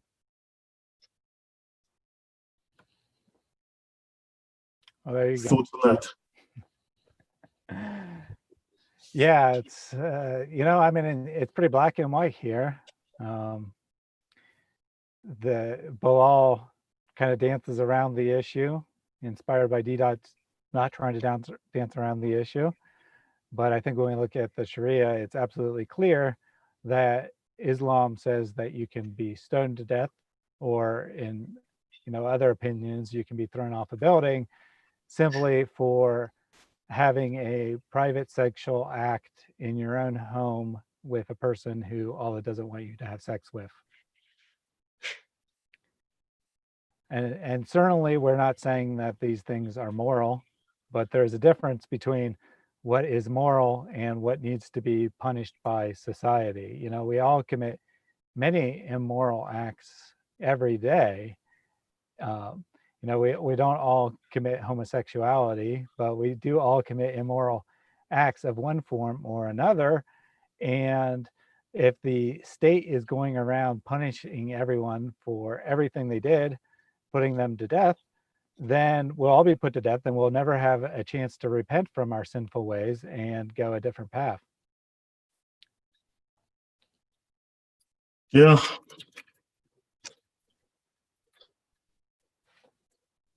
Yeah, this is horrific. I mean, this is just horrific. Beating, whipping, stoning, amputating, crimes against humanity, incredible punishments. So Didat says he believes everything in the Sharia. He is proud of everything in the Sharia. So Didat, the Sharia allows men to beat their wives. The Sharia explicitly allows men to hit their wives with their fists and with sticks and belts and whips. So are you proud of that? Yeah, the only restriction was that you can't hit them hard enough to break their bones or cause them to bleed.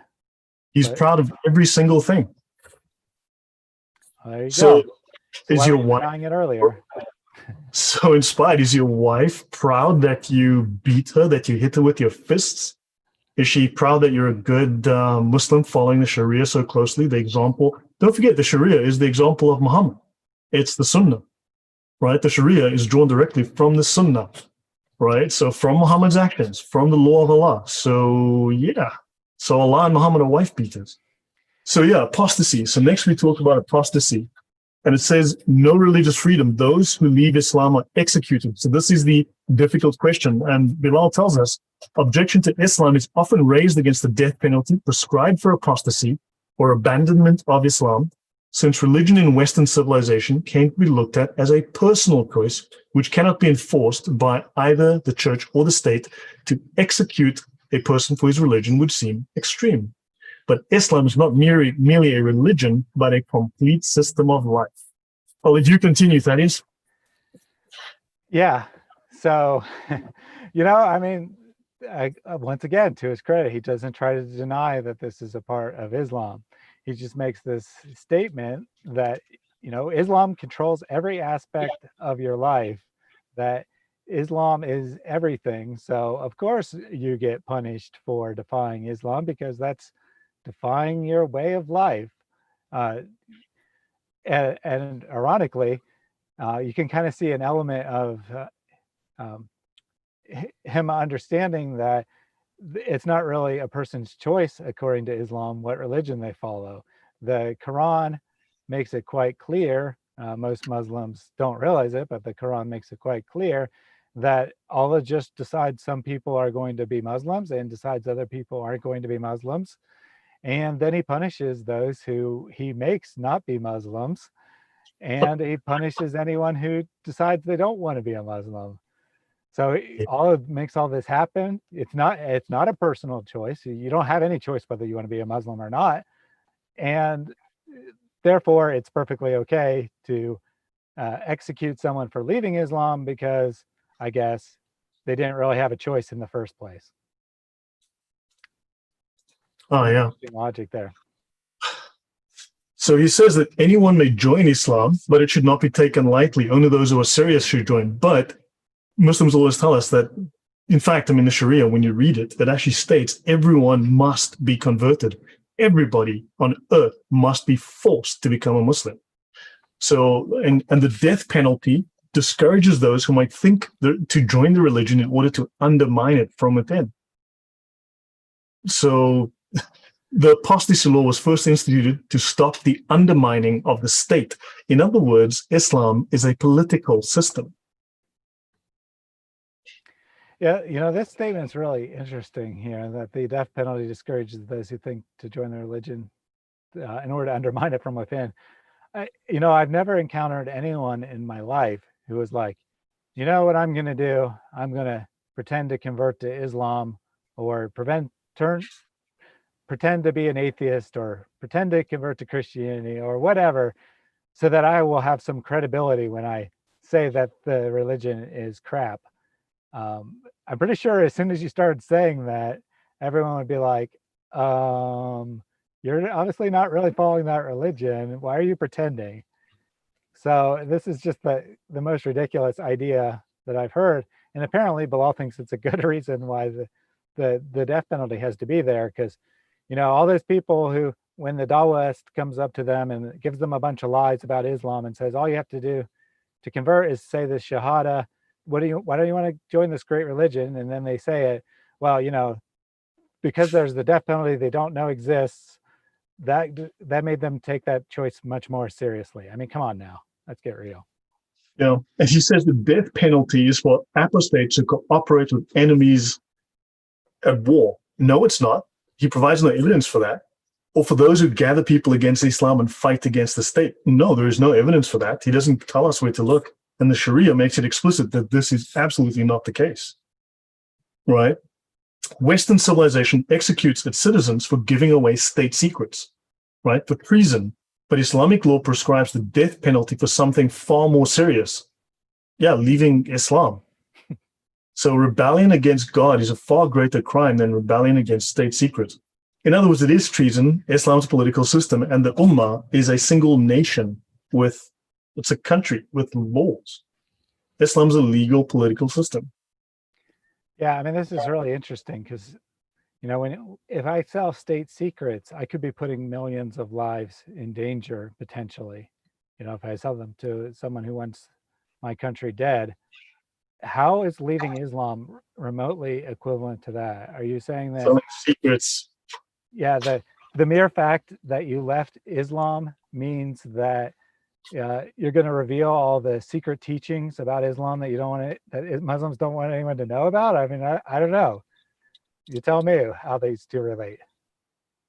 That just doesn't make sense. I mean, he's lying though, because let's have a look at what the Sharia says, and we can see that Bilal Philips is just lying to us and lying to fellow Muslims. Amazing. He's lying to his flock. Apostasy from Islam, ridda, leaving Islam is the ugliest form of unbelief or kufr, and it is the worst. It may even come about through sarcasm, right? So there are millions of ways of leaving Islam. But when a person who has reached puberty and is sane voluntarily apostatizes from Islam, he deserves to be killed. That is the ruling. It says nothing about cooperating with enemies of war. Nothing. Right? So I'll read that again. When a person who has reached puberty apostatizes from Islam, he deserves to be killed. So in other words, if you're 12, yeah, they'll kill you. Right? Let's have a look. It says in such a case, did I skip something? No. In such a case, it is obligatory. Now the Reliance of the Traveler is a summary of the best of the Sharia of the four schools, right? And this does give us sometimes more than one opinion. So it tells us there are different opinions. This is one of them.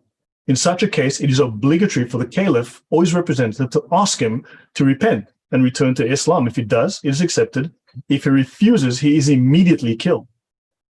Now, other scholars will tell you there is no repentance. He is just killed immediately. No discussion. Right? So this is one opinion only. Right? Now, it also tells us in section 8.4, there is no indemnity for killing an apostate. It is killing, since it is killing someone who deserves to die. So there we go. It says nothing about, warfare. I'd like to see that reference. I mean, there's nothing about warfare. It just says, no, he's left Islam. He is killed. It's because Islam, when you say the Shahada, you are doing what's called bay'ah. It's a contract. It's a verbal contract. Technically, we would say it, and I believe in Christianity, we would say that is selling your soul. At least in Western culture, we'd say this is selling your soul to Allah. You have sold yourself, and if you break the contract, the penalty for breaking the contract is death. And bay'ah is defined in the Sharia as commerce, trading. It's commercial. It's an act of sale. So you are literally selling yourself to Allah. You're not forming a relationship. You are selling yourself, like selling your soul. Your thoughts, Thaddeus? Yeah, I mean, I think that you nailed it there, that when you become a Muslim, Allah owns you. You're his slave. So I guess, in a sense, when you leave Islam, you're stealing from Allah. You're denying him his slave. Yeah, crazy stuff. And then the final one is he speaks of jihad. Are there any questions from the comments? Any questions that we need to address? Anything they want to discuss? Or No, there's just most of the chatter recently has been about DCCI apparently being blocked from live streams. Possibly Christian Prince was also blocked. It was unclear if that was what they were saying, but this happens when you get a strike either for violating the community guidelines. It could be a copyright issue, but most likely not in this case. It's most like, it could be a false copyright issue, but most likely it's a case where enough Muslims complained about some video and YouTube decided that it crossed the invisible line that they don't tell us what it is, and thus DCCI is probably blocked from streaming for the next week. There was a request to pray about that after the stream is over, and I will definitely do that. yeah, that's really sad. I mean, they do great work on all these channels. I mean, people do great work. And someone mentioned that, yeah, we're being lied to. Islam is always false. And it's interesting that Muslims tell us there's no law to kill in apostasy all the time. I mean, this is the Sharia. So just to be sure that I'm using the most famous, the most common, the most referred to, the most used Sharia manual in the world, right? It's called the Reliance of the Travel, also known as the Umdat al-Salik. The other references I used was from the Hadaya, right, of Marghanani. Now, there are multiple of these Sharia, there used to be thousands. And what happens is they've all been merged into, the common rulings have been merged. A handful have ultimately emerged as the authoritative ones. Each of the schools of fiqh, or the schools of jurisprudence or law, so of Islamic law, have their own, but they do refer to each other. They certainly reference each other all the time. And certain schools specialize in a certain area, so not one necessarily covers everything. Certain scholars have become specialists in a given area, so they are the ones who are referred to, and not everything is necessarily in the Sharia. They will refer to a tafsir of another scholar. That happens.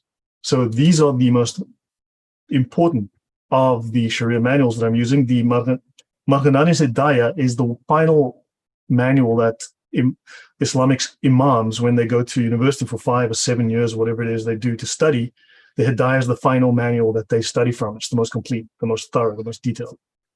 So these are the two most powerful of these sources for this.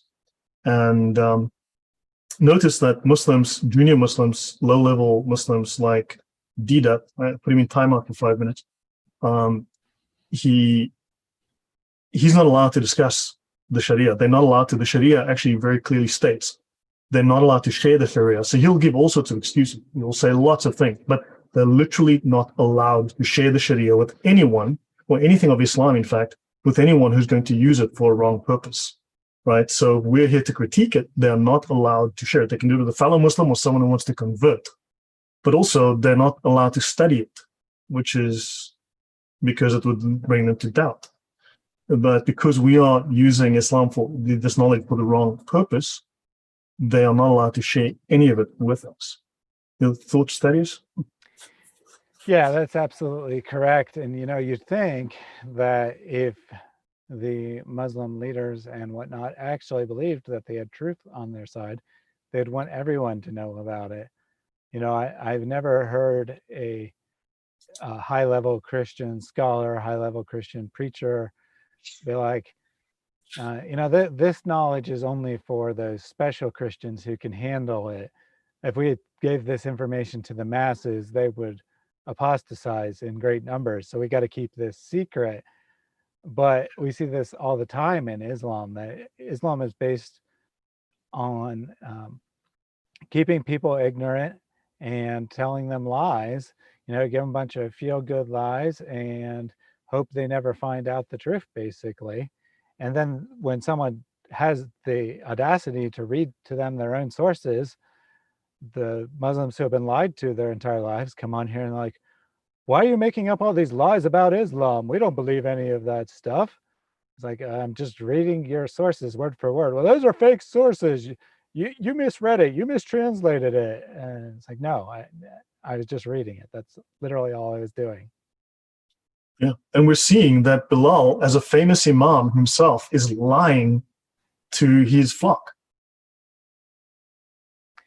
Yeah, it's a combination. Distraction, excuses, half-truths, and outright lies. So, he put the little truth in there. He puts more truth in there than most have probably heard from their local imam. But at the same time, he's hiding other things. Yeah. Yeah, no, it's incredible. Yeah, so the final section he brings up is holy war, right? Jihad. And he says the state of Israel is the most recent example of establishment of a state by terrorism, was established by Greek terrorist groups, the most infamous of which was the Stern Gang. So just the levels of Jew hatred in Islam are demonstrated here for us. And I mean, this is incredibly historically inaccurate, to put it very mildly. Yeah, I mean, my understanding is that the primary reason that the state of Israel was created is because the West had immense guilt over the way Nazi Germany treated Jewish people, and they wanted to do something to make up for the mass extermination of Jews. So they took some of the land that at the time was colonial land that was owned by European nations, and they gave it to Israel to establish a Jewish state. Yeah, but I mean, although we've done this in previous shows, but Islam requires, jihad requires that Muslims murder every single Jew. So he says here that the term Muslim terrorist is used to label Islam as a terrorist religion. However, it is a misnomer. And he says when IRA bombers struck, they were not labeled as Catholic terrorists, even though the struggle is between Catholic Ireland and Protestant Northern Ireland. The IRA was also fighting the British. They wanted independence from Britain. He forgets that little part. Likewise, when Timothy McVeigh blew up the Alfred P. Murrah Federal Building in Oklahoma City in April 1995, killing 168 people, he was not labeled as a Christian terrorist, though he was Christian and a terrorist. Of course, Bilal lies here because Timothy McVeigh became a Christian 2 years after committing this crime in prison. So that might explain it, Bilal. And, you might, you tell me. And in fact, the Muslim terrorist label was attached to the activities of the PLO, who were a mixture of Muslims, Christians, and communists. The PLO is not, nor was it ever, a Muslim organization. It's a nationalist organization working for the establishment of a secular Palestinian state. Well, Palestine is like Iran. It is what do you call them? It's a theocracy. Yeah, I've never heard in any of them any manifestos about the Palestinian state, how we just want a secular country. That's all we want. Because, Israel pretty much is a secular country already. So why do they need their own secular country? Instead, they say things like, it's our divine right to control the city of Jerusalem because Allah gave that to the Muslims. That doesn't really sound like a secular state with a secular goal to me. And this whole thing is just so silly because, well, first of all, he says, that the IRA is not labeled as Catholic terrorists. Well, actually, they often are labeled as Catholic terrorists. So that's just nonsense. And then he says, Timothy McVeigh, well, whether he called himself a Christian or not, he certainly didn't commit his crime to further the causes of Christianity. And as Lloyd pointed out, he didn't even call himself a Christian. So, you know, Bilal's just assuming, oh, this guy committed a terrorist act. He's white. He lives in the West. He must be a Christian. Therefore, he must have been a Christian terrorist. And the reason we call people who commit acts of terrorism in the name of Islam Muslim terrorists is because they're people trying to use terror to advance Islam. It's not because they're people who commit crimes who happen to be Muslims. We don't say, when a Muslim, say, commits a murder that's, you know, just motivated by a domestic situation or, you know, something like that, and it's just a quote unquote ordinary murder, we don't call them a Muslim murderer. We just call them a murderer. It's only when someone's trying to use terror to advance Islam that we call them a Muslim terrorist.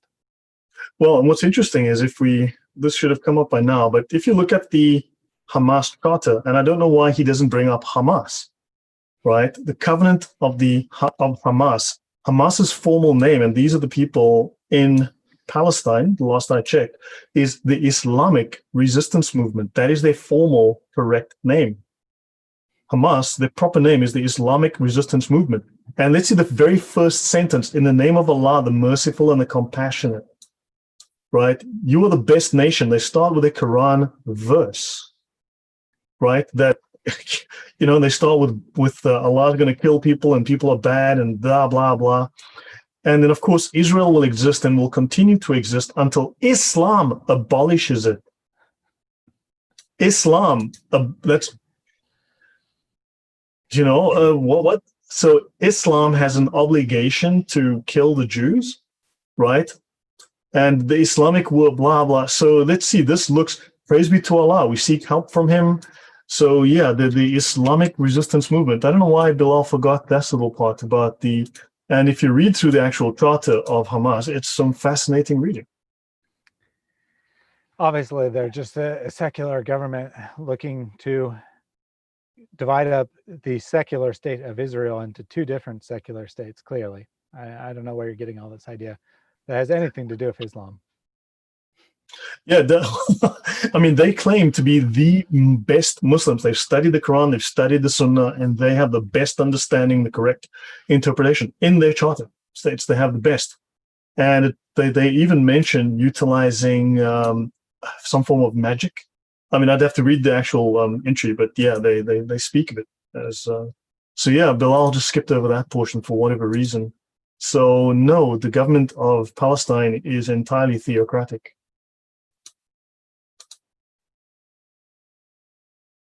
Yeah. So this is our last series of slides as we wind down. Yep. So then he makes this point that Islam opposes any form of indiscriminate violence. The Quran says anyone who has killed another except in retaliation, it is as if he killed the whole of humankind. So there's a couple things to point out here. One is that Bilal gives the wrong verse reference, which is very interesting. I mean, this is a great scholar of Islam. Should be 532. Yeah, you know, presumably he proofread this document and presumably he knows the correct verse. I don't know if he somehow missed this or he's trying to prevent people from looking it up. But if you do look it up, you will see that what the Quran actually states is, for the children of Israel, we said, anyone who killed another, blah, blah, blah. But for you guys, I give this other command. So it's pretty hilarious that he's trying to use this to say that Islam prevents indiscriminate violence. And of course, sorry, I was going to say, and of course, he can say with a straight face, Islam opposes any form of indiscriminate violence, because according to Islam, it's not indiscriminate when you attack someone who's not a Muslim. You're doing it for a good reason. They're not a Muslim. Yeah. Deedot hasn't come back into the channel. There was a complaint from one of the users that he was causing disruption. So I put him in timeout for 5 minutes. He hasn't come back. I didn't intend to silence him permanently. But yeah, this should be Quran 532. On that account, we ordained for the children of Israel, for the Jews, that if what, so hold on, but Muhammad's saying that the Jews owned Israel. That's fascinating. what are the Muslims saying today? That the Jews don't belong in Israel? That's odd. Allah seems to contradict them here.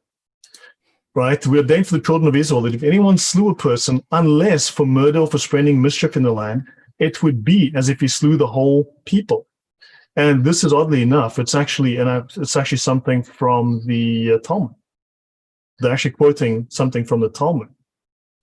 And so I don't know why he misquotes that as well. But that's a discussion for another longer discussion for another time.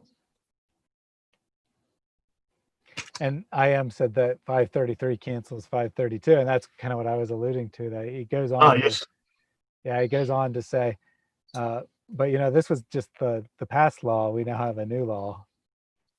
But even if it wasn't abrogated, which it still wouldn't mean much, because it says except for making or for murder or for making mischief in the land, and of course, just about anything can be considered making mischief in the land. So Islam, it's not indiscriminate, it's just justified by Allah for I'll get to that from the Sharia, because that's going to be a fascinating section to see. And he says there is no term in Arabic which means holy war. War is not holy in Islam. These are the just or unjust, and that is absolutely not true.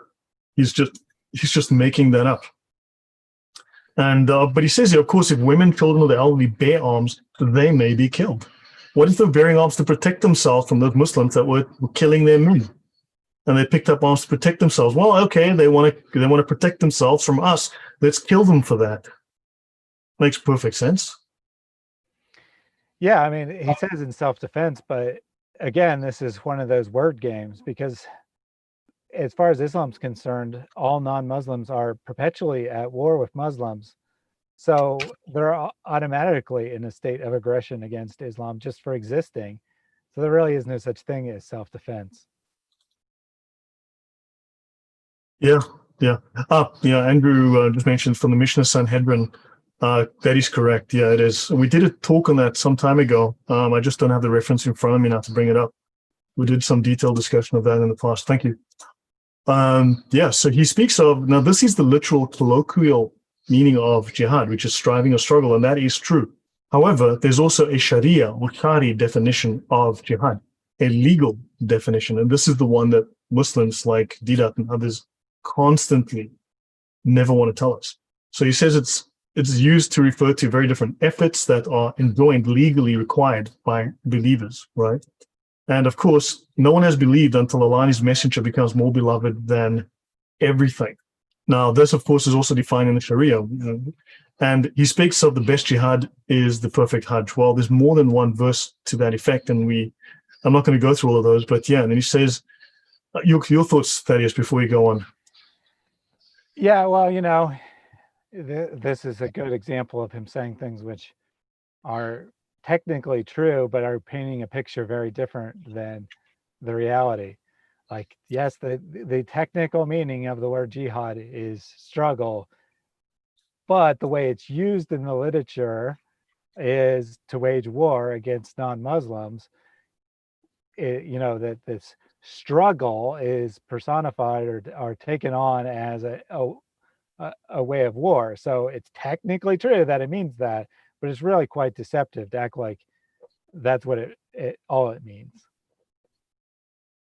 Yeah, hold on. I've actually got this reference here. This is from the Talmud Sanhedrin 37a. So Quran 533 is a copy of the Talmud Sanhedrin 37a.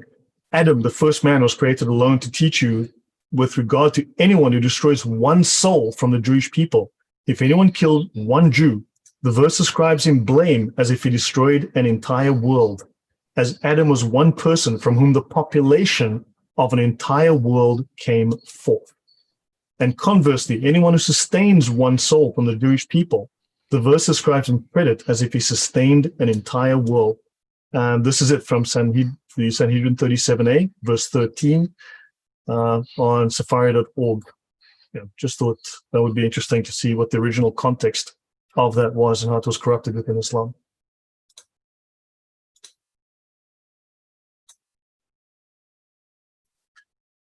So then, defending Islam and the Muslim community is a primary aspect of the physical jihad, which involves taking up arms against an enemy. And then he says permission has been given right, to fight has been given to those who have been attacked. Now, this is fascinating. He leaves out a great deal. He doesn't quote a lot of the actual Sharia. And this is also referring to the Sirah. This is actually a very clear reference to the Sirah here, even though it's mentioned in the Quran, but the Sirah gives much more detail on this. And he doesn't describe this very, very well. I'm going to go into some more detail as to how the Islamic scholars actually view this. Your thoughts, Thaddeus? Well, yeah, he's again trying to imply that this is defensive. You're just taking up arms against an enemy. What he doesn't say is, and by the way, everyone who's not a Muslim is your enemy. Yeah. So let's go to the Muqaddimah. Now, this is Ibn Khaldun. Ibn Khaldun is the greatest historian to ever come out of Islam, and he's known as the founder of the discipline, the academic discipline of sociology. And he says in his famous book, the Muqaddimah, his greatest work, right, an introduction to history, which is the classic Islamic history of the world, he says, in the Muslim community, the holy war, and he says holy war is a religious duty because of the universalism of the Muslim mission and the obligation to convert everybody to Islam, either by persuasion or by force. Therefore, caliphate and royal authority are united in Islam. Thus, there is no separation between mosque and state or church and state, so that the person in charge, the caliph, can devote the available strength to both of them at the same time. He says the other religious groups did not have a universal mission, and the holy war was not a religious duty to them, except for the purposes of defense. It has thus come about that the person in charge of religious affairs in other religious groups is not concerned with power politics at all, and royal authority has nothing to do with religion. And so it comes to them as the necessary result of group feeling, which by its very nature seeks to obtain royal authority, as we've mentioned, and not because they are under obligation to gain power over other nations, as is the case with Islam. They are merely required to establish their religion among their own people. I think this is very clear. Where's Dedan? Why hasn't he come back? I guess that when you timed him out, he gave up, unfortunately. Yeah, so this is Ibn Khaldun. This is in Prospect Magazine, the man who invented modern history. And they speak of the enduring relevance of a 14th century Arab historian. He's even here on some money, right? I'm not sure not to which country that is, but he's actually very, very famous. He then goes on, the non-Arab nations became the servants of the Arabs and were under their control, right? Every craftsman offered them his best services. They employed seagoing nations for their maritime needs, right? They wished to wage the holy war by sea. They constructed ships. They embarked the army and fighters to fight against the unbelievers across the sea. This is premeditated warfare. This is deliberately choosing to invade. This was the special concern of the provinces and border regions closest to the shores of the Mediterranean, such as Syria, Africa, the Maghrib, and Spain. The Caliph Abdul Malik ordered blah, blah, blah, that a shipyard be set up in Tunis for the production of maritime implements, as he was desirous of waging the holy war. From there, the conquest of Sicily was achieved in the days of Ziyadat Allah. So I guess we're going to hear that the top scholars of Islam are all liars again. Yeah, I guess. I mean, they apparently invented a word that doesn't exist in Islam. So yeah, no. So let's have a look within the Reliance of the Traveler here. So this is the Reliance of the Traveler. And this is the chapter called Jihad, right? It's section 09.0. And they discuss the meaning of jihad, then the scriptural basis.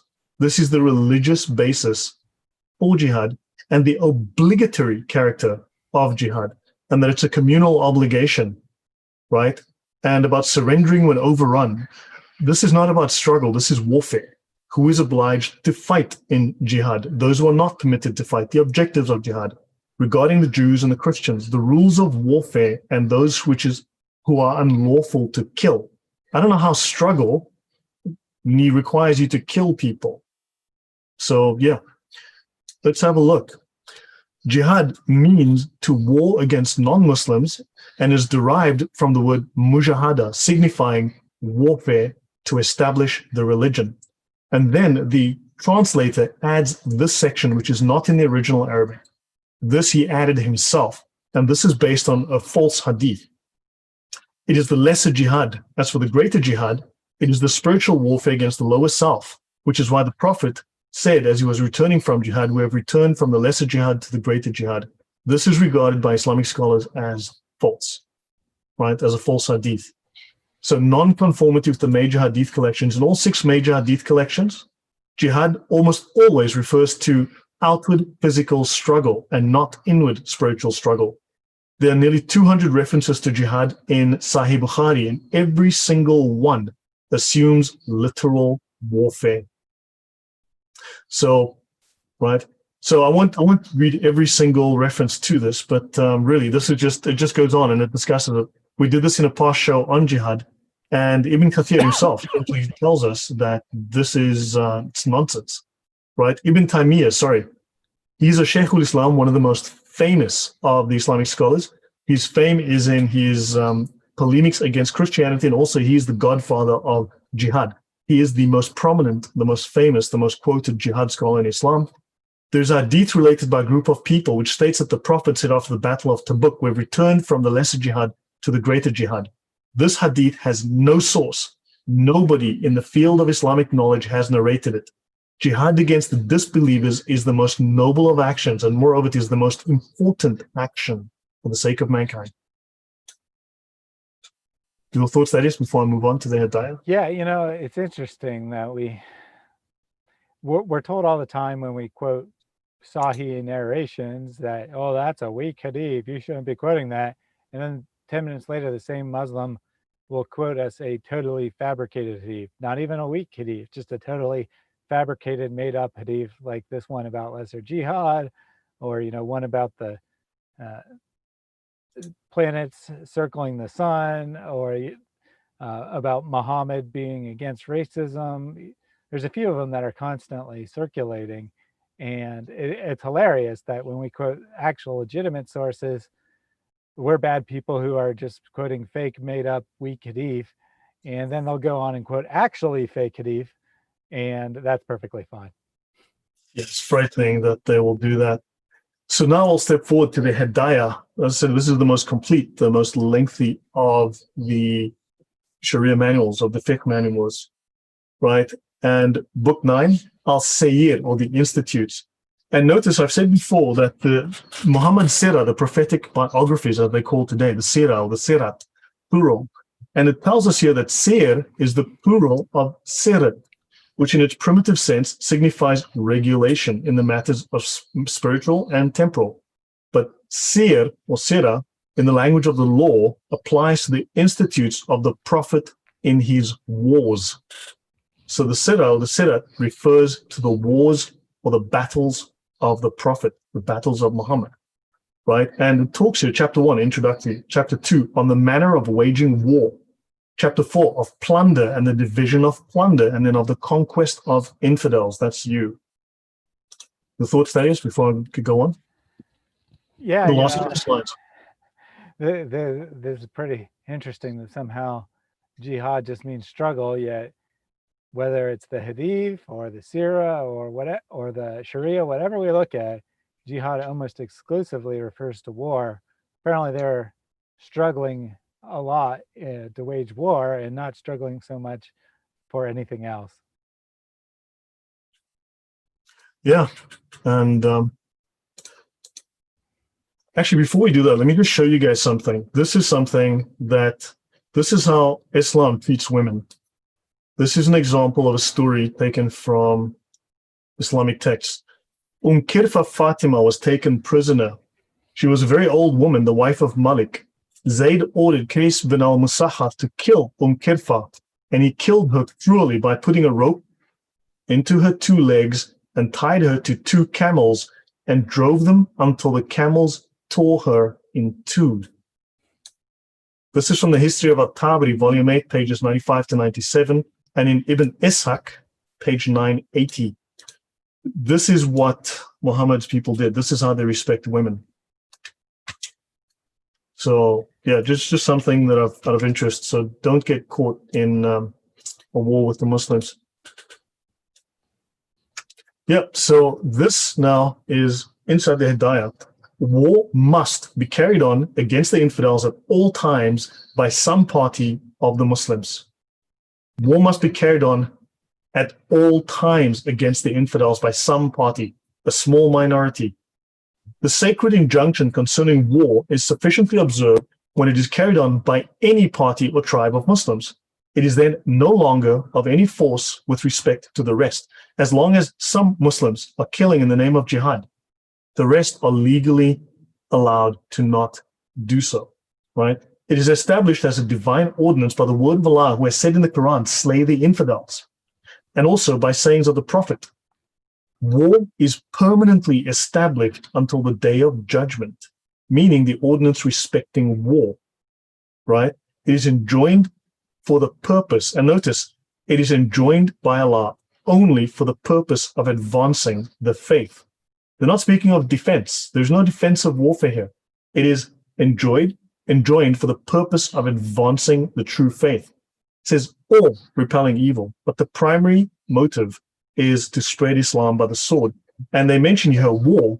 They speak of jihad fard, or ordained war, enjoining the various passages of the Quran to be waged against infidels.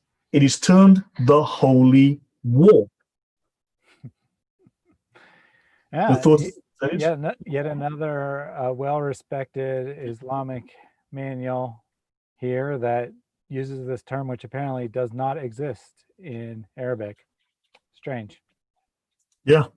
So in the last 3 slides, so continuing, right?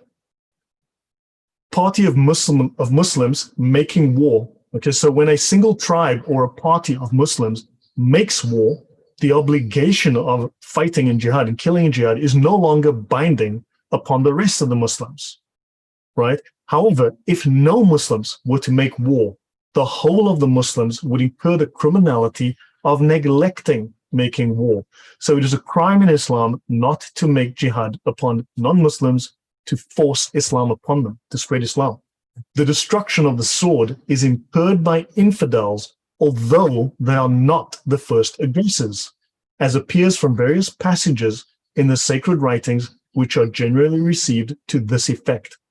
That in other words, they must make war first, not in defense, but they must be the aggressors. Mm-hmm. So it says here, infidels may be attacked without provocation. And they mention here by the sword, right? The destruction by the sword here, right? It says the infidels may be attacked without provocation, and then by the sword or of the sword means qital. They always say, no, jihad, you're talking about qital. Jihad means no.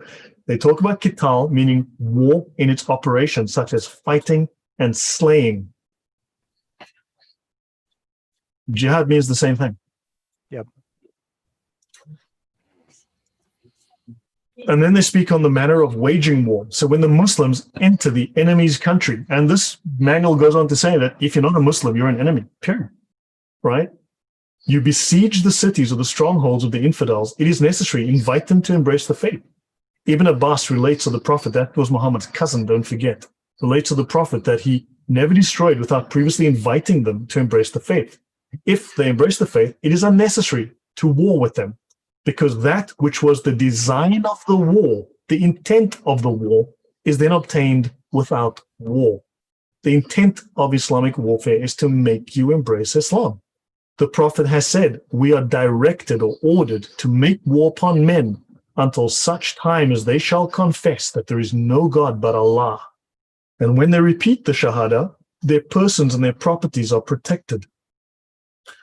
And if they do not accept, then they must pay the jizya or the capitation tax. And by submitting to this tax, war is terminated. Your thoughts, Thaddeus? Yeah, I think that's pretty explicit there, that the purpose of waging jihad is to convert people to Islam. So I don't know where Bilal is getting this idea that it doesn't exist in Islam, but What, you looked at like 10 different sources and they all seem to disagree with him. Yep. And then last two slides. So infidels must be called to the faith prior to making war upon them. So it says again, they have to initiate the war. They have to go first. It is not lawful to make war upon any people who have never been called to the faith, except it is entirely lawful and completely okay, right? So without previously requiring them to embrace it, because the prophet instructed his commanders, call the infidels to the faith, and because the people will hence perceive, that they are attacked for the sake of religion and not for the sake of taking their property. People must know. It's shocking, right? So I'll read that again. People will perceive that they are attacked. You have to know that you're being attacked for the sake of Islam, for the sake of religion, and not for the sake of taking your property or making slaves of your children. On this consideration, it is possible that they may be induced to agree to the call in order to save themselves from the troubles of war. Yeah, clearly this is just defensive. You know, we see all these people who have never heard of Islam being instructed that you got to accept Islam or we're going to attack you. And it's all purely defensive. This is how Islam works, you know, it's all defensive no matter what. Exactly, precisely. And then the final slide, this is the last slide. If a Muslim attacks infidels without calling them to the faith, he is an offender because this is forbidden. But if he does attack them before inviting them and he kills them and he takes their property, neither a fine, expiation, or any atonement are due because these are not Muslims, right? Because that which protects, namely Islam, does not exist in them. So you're not allowed to attack them until you call them to the faith. Only if they don't accept the call should you then attack them. But if you do attack them before telling them, and then you kill them and you take their property, it's okay. It's perfectly fine. It's not a problem, right? And in the same manner as the slaying of the women or the infant children of infidels is forbidden, but if a person were to slay the women or infant children, they are not liable to a fine. You murdered babies? Oh God, here's a 5 dirham fine. Shocking. This is funny. Well, I mean, it's not funny, but it's ironic because Bilal was like, you know, the reason that we have laws against committing adultery and homosexual acts and whatnot is because it's for the benefit of society. But apparently there's no penalty for slaying women and children or attacking people who aren't Muslims and forgetting to invite them to Islam, because I guess that also is beneficial to society. I don't know. You tell me. Yeah, I mean, they say this is all sanctified by the law, by the Sharia law, right? And in fact, I mean, there's a reference, as Andrew mentioned, where they attacked a group of people before dawn at night, basically, without warning. They fell upon a Jewish village and they killed everybody without warning. They just assaulted them by surprise. And so therefore it's okay. So it's not okay unless you warn them, but if you just do it, it's fine. It's not a problem. What law? You know, it just doesn't make sense. Yeah, it's illegal, So, yeah. but there's no penalty. And as we know, penalty is the only thing that keeps people from committing crimes, according to Bilal. So I guess there is no, in all practical purposes, there is no law against this. So they'll tell you in Islam, you can't kill women and children, except you can. And in fact, they love to tell us, but in Islamic warfare, you can't even kill to destroy trees. But if I go back to the Sharia, I can show you that, yeah, you shouldn't chop down the trees, except you can. And it's quite okay. You know, I mean, it's like, okay, fine. Well, I mean, even if you were actually forbidden from chopping down trees, how would that remotely change anything? You can slaughter all the unbelievers, but don't destroy their trees. That would be wrong. Yeah, this is Islam. And I mean, yeah.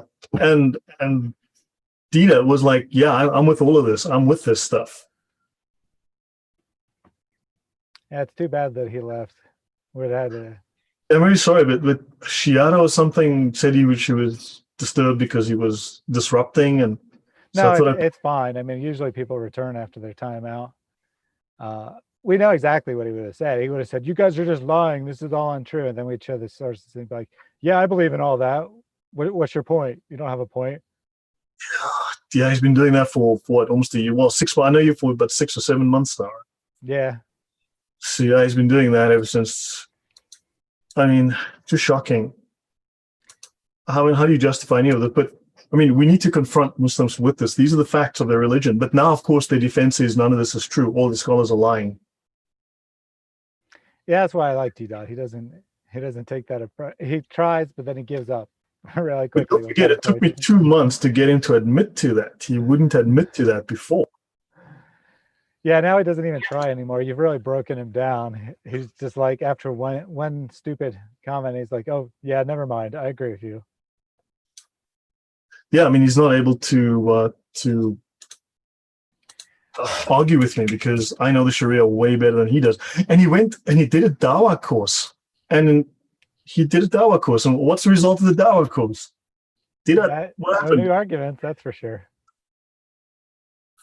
We did Yeah. have a comment a good while ago, which I thought would be a good segue into other things that we will be talking about in the future. Love All My Moms quoted from a book called What Islam All About, which apparently is the most popular Islamic junior high school textbook in the United States, or at least was in the past. It says, a shabad or martyr is described this way by Allah. Don't think that those who were killed in Allah's cause are dead. No, they are alive, finding their bounty in the presence of their Lord.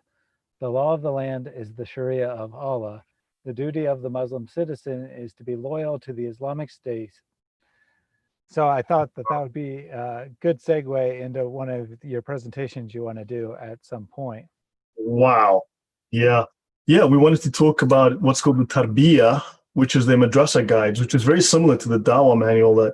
But yeah, it's what they taught from the age of, say, 5 or so until the age of when they start going to mosque, 15 or 16 or whatever that is. And yeah, that is, yeah. So to go through one of these Tarbiyah guides would be useful for us to discuss, because it shows them how they are taught to interpret the Quran. They go through the Quran verses and they taught what they mean. They taught a number of different things: the meaning of ibadah, akidah, categories of shirk, the Islamic movement, the importance of prayer, the meaning of prayer, the conditions of prayer, the kinds of prayer, the obligatory acts, fasting. They just taught morals in Islam. It's quite detailed. And also they taught, in fact, these manuals all start off with anti-Christian polemics. Yeah, which I think that looking at those will really be informative, because we see the same behavior over and over again in the comments. It doesn't matter what the Muslim wants to talk about, it doesn't matter what the subject of the video is. They'll do one of two things. They'll either deny the sources are true, or they'll just ignore everything and start attacking Christianity. And I think that when we look at these religious textbooks, it'll be very informative about the way the Muslim mind is formed as they're growing up. I went through a very large amount of religious education classes as I was growing up.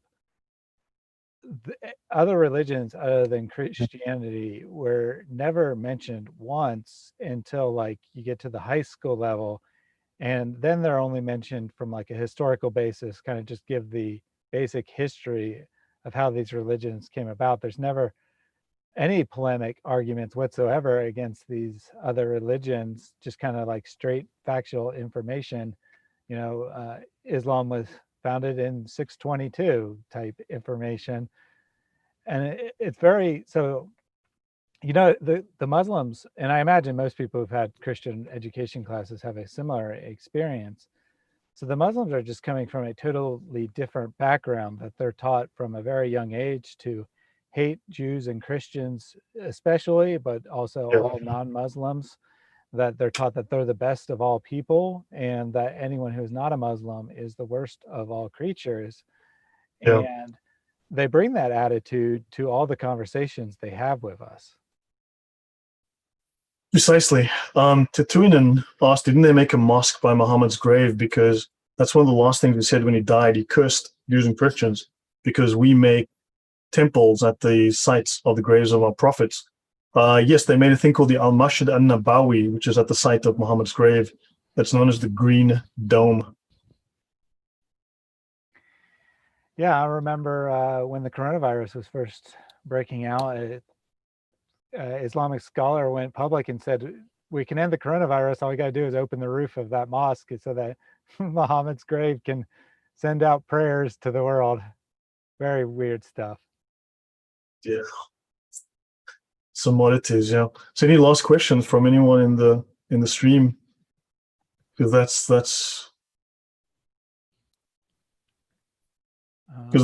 the presentation from me. I hope people found it helpful and useful and found some great references there. Yeah, by all means, we're doing this not so much to entertain Christians. I mean, I do hope that you enjoy the presentation. I do hope you enjoy our banter, but it's not really our goal to entertain people. It's our goal to inform people. We put all the sources up on the screen so that you can look them up for yourself. You can copy and paste them into your own conversations with Muslims. Take this material and make Muslims be accountable for it. Don't let them distract and try to talk about other things, try to talk about 1 + 1 + 1 = 3, not 1. Ha ha ha, you people are idiots. Just ignore that stuff and make them be accountable for the actual subjects of the videos they're commenting on. If they're commenting on a video about how Muhammad bedded Aisha at age 9, don't let them distract by talking about something else. Make them actually answer for these things.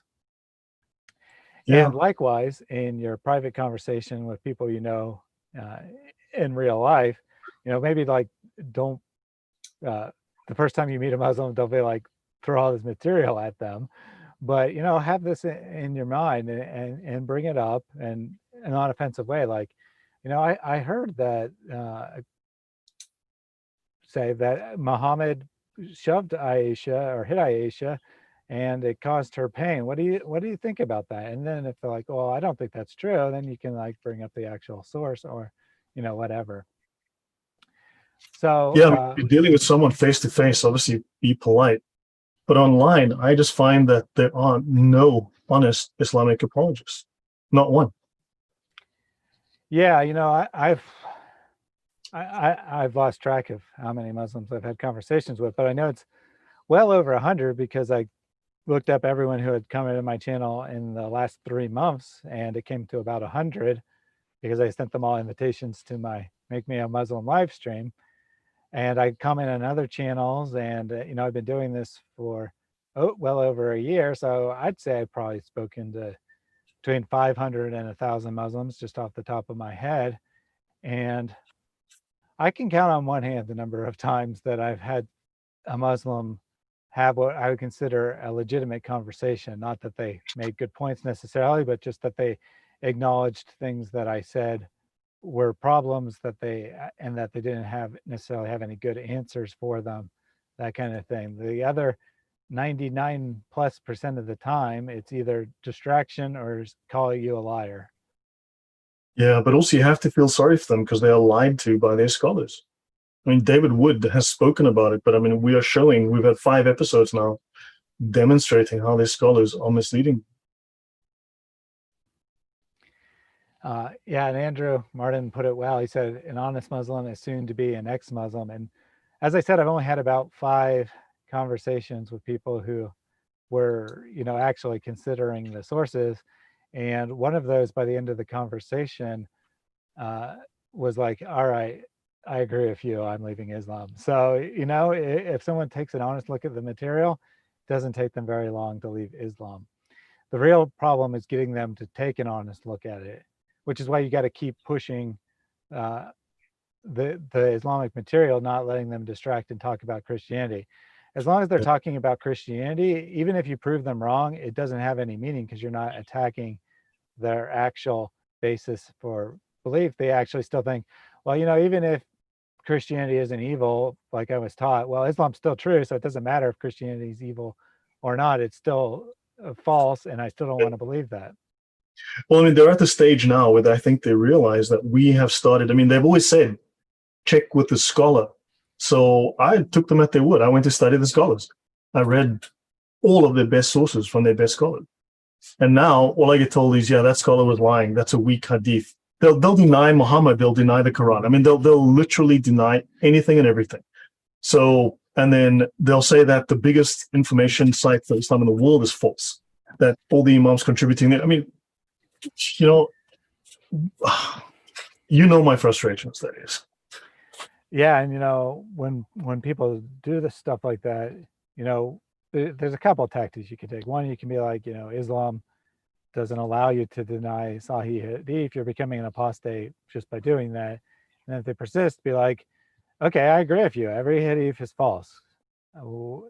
And you believe that the Quran is true, but the Quran was transmitted to us by the same people who are writing all this fake Hadith, who are making up all these nasty lies, according to you, about Muhammad.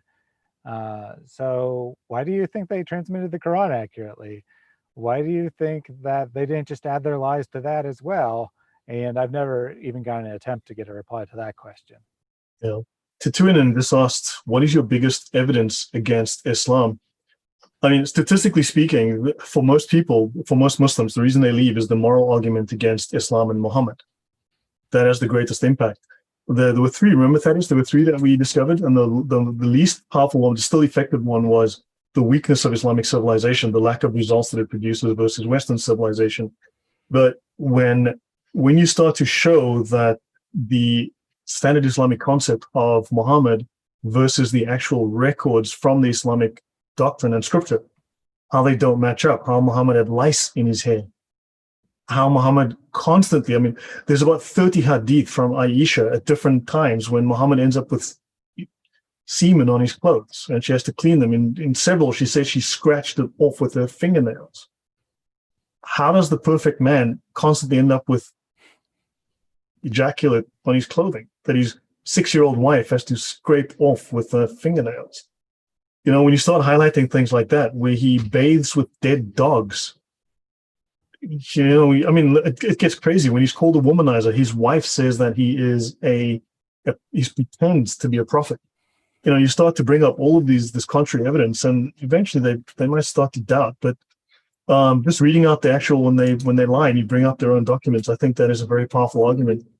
I don't know, but what would you say in terms of for the falseness of Islam? Yeah, so the moral arguments generally tend to be the most effective. The same is kind of true in proving that God exists. The moral arguments tend to be the most effective. But from a personal level, I find the historical arguments the hardest to explain on any kind of intellectual level. With the moral arguments, you can kind of take the approach that, yeah, that doesn't agree with my conscience, but maybe my conscience is wrong. Maybe it is okay to marry a 9-year-old girl. Most people aren't willing to do that, but you can do that. That is a step you could take. So for me, the historical arguments are the most powerful. Like, say, for example, the Quran copying from numerous human texts, many of which were not considered inspired, not considered scripture, and in many cases, not even considered historical by the authors that wrote them, that they are pure allegory. And then the Quran copies these things, passes them off as history, real human history, and says that this is the eternal word of Allah that was in existence before the first men and women were created. And that just makes absolutely no sense. You take a look at the city of Mecca, say, and you see what the archaeological evidence is showing, and it's showing that the city probably didn't exist at the time of Muhammad. And, that's kind of a little hard to explain. It was supposed to be like this great trade capital, and it either didn't exist at all, or it was, a village of 20 people or something. And you don't see any of the stuff referred to in the Quran. Yeah. You don't, you along the same lines, the Quran makes a lot of claims. It claims that there is a iron wall built by Dhul Qarnayn that's going to exist until the end of the days. And we look around and we can't find this. And you ask 10 different Muslims where it is, they'll probably give you at least 9 different answers I have three different ones today. Yeah, because there is no answer. Or, you know, Yeah. the Hadith say there's a giant mountain of gold buried in a specific spot. If Muslims actually believe their religion is true, why aren't they trying to dig up this gold? You know, there's just no historical basis whatsoever for anything in Islam, and I find, from an intellectual angle, that to be the hardest thing for someone to explain. Yeah. There's a question in the comment about the weak hadith, the da'if hadith, like I mentioned. I'm not going to do the entire thing, that would take too long, but the Fath al-Bari is the most famous commentary on Sahih Bukhari. Now, we know that there's more than 100,000 hadith. I don't know exactly how many, but only roughly 4,500 hadith are actually in circulation today that we use, right, that are commonly used, but there's well over 100,000.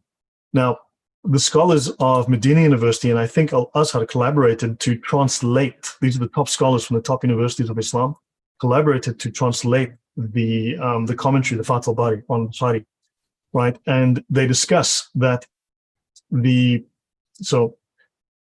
removing weak hadith from works was not the example of the scholars, right? Because the scholars themselves use them to take knowledge from.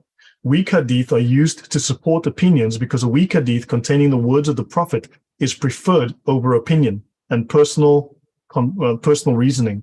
And this is the example set by all the scholars, including Imam Bukhari, who used them deliberately in his work Al-Adab al-Mufrad.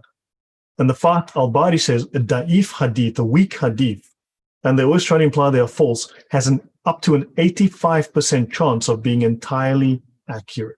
So the official formal Islamic scholarship grades weak hadith as 45 to 85% accurate. The grading was given may have been wrong, or the fabricator may have spoken the truth in that instance. Weak hadith should not be treated like fabricated hadith because there is an 85% chance of being entirely accurate, and that is a very high chance. And even in the Reliance of the Traveler, this most famous Sharia manual, the meaning of this hadith, and they mention a hadith that's weak, seeking knowledge is an obligation upon every Muslim. The meaning of this hadith, though the hadith itself is weak, it is true. And there's more than one weak hadith in the Sharia. So just that short section there. So these answers exist in the Sharia, and they don't like it in their scholarship. It's all over them.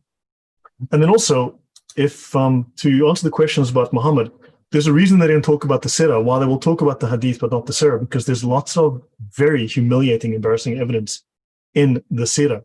For instance, Muhammad is the first creation of Allah. Allah created Muhammad 175,000 years ago, right? He then hung his light on a tree, and Muhammad sang praises to Allah for 70,000 years. Then Allah took Muhammad's light, put him on a lamp, and the souls and the spirits of all mankind in our paradise worshipped Muhammad. Okay, mankind worshipped Muhammad for 100,000 years. So for more time than Muhammad worshipped Allah, Muhammad was worshipped. Then Allah took a piece of Muhammad, the light of Muhammad, a fragment of Muhammad, and made Jesus and all the prophets. Every prophet was made from the light, the Nur-i Muhammadi, right? And then eventually Muhammad was born on earth, right? These stories and miracles, Muhammad hit a stone with the hammer when he was starving, and the stone crumbled to dust, and he fed 1,000 people with a single lamb and 3 kilograms of barley. You read this, and man, it's just, you know, you start to read this, and that's why they don't want to talk about it. Their Sirah, their most famous Sirah, you got to read these stories. It's shocking.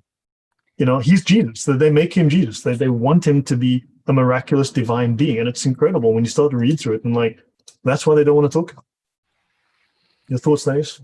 Yeah, absolutely. You know, it's not hard to see why they don't want to talk about this stuff. It's pretty embarrassing and directly contradicts the claims of the Quran. But you know, that's okay, because in Islam, it's forbidden to apply rational thought anyway. So it doesn't matter if it's contradictory, because rationalism has no place in Islam. Irene said that Islam is just about money and worshiping Muhammad. I'm going to have to correct that, however, because it is also about sex. Yeah, definitely warfare for money and sex for Muhammad. Yeah. So that's it from me. It's almost 3 hours we've been going. Yep. Thank you everyone for joining us today. We're not 100% sure what our next topic will be, but definitely stay tuned for that. We mentioned some of the things that we could be talking about. We might talk about women's rights. We might talk about the madrasa manuals. We might talk about the Muhammad that you never knew from the Sirah. Oh yeah, that's fascinating. We also want to look at how Paul did not contradict the Gospels or the Old Testament. That is definitely on our list there, since that's one of the favorite polemics of Muslims. So, let us know in the comments what you'd like to see most, and we will definitely try to do that. Yeah, I'm very active in the comments. If anyone needs information, back to me. I have shared these presentations with many people. I don't know what they do with them. I have no idea, but I do share them, and I'm very active in the comments. If you need information, I have a huge database. So yeah, please ask away, and hopefully this helps you. Thank you. Yep, and as usual, feel free to take any portion of the video or the entire video or whatever, share it with others, and spread the word. I make this material not for my own benefit, but for the benefit of Christians who want to reach Muslims, and hopefully for directly reaching Muslims. So take the material, use it. That's exactly what we want. Thank you all for joining us, and have a great rest of your day, whether your day has just begun or is coming to an end. We know that people are watching from all around the world. So wherever you are, God bless you, and have a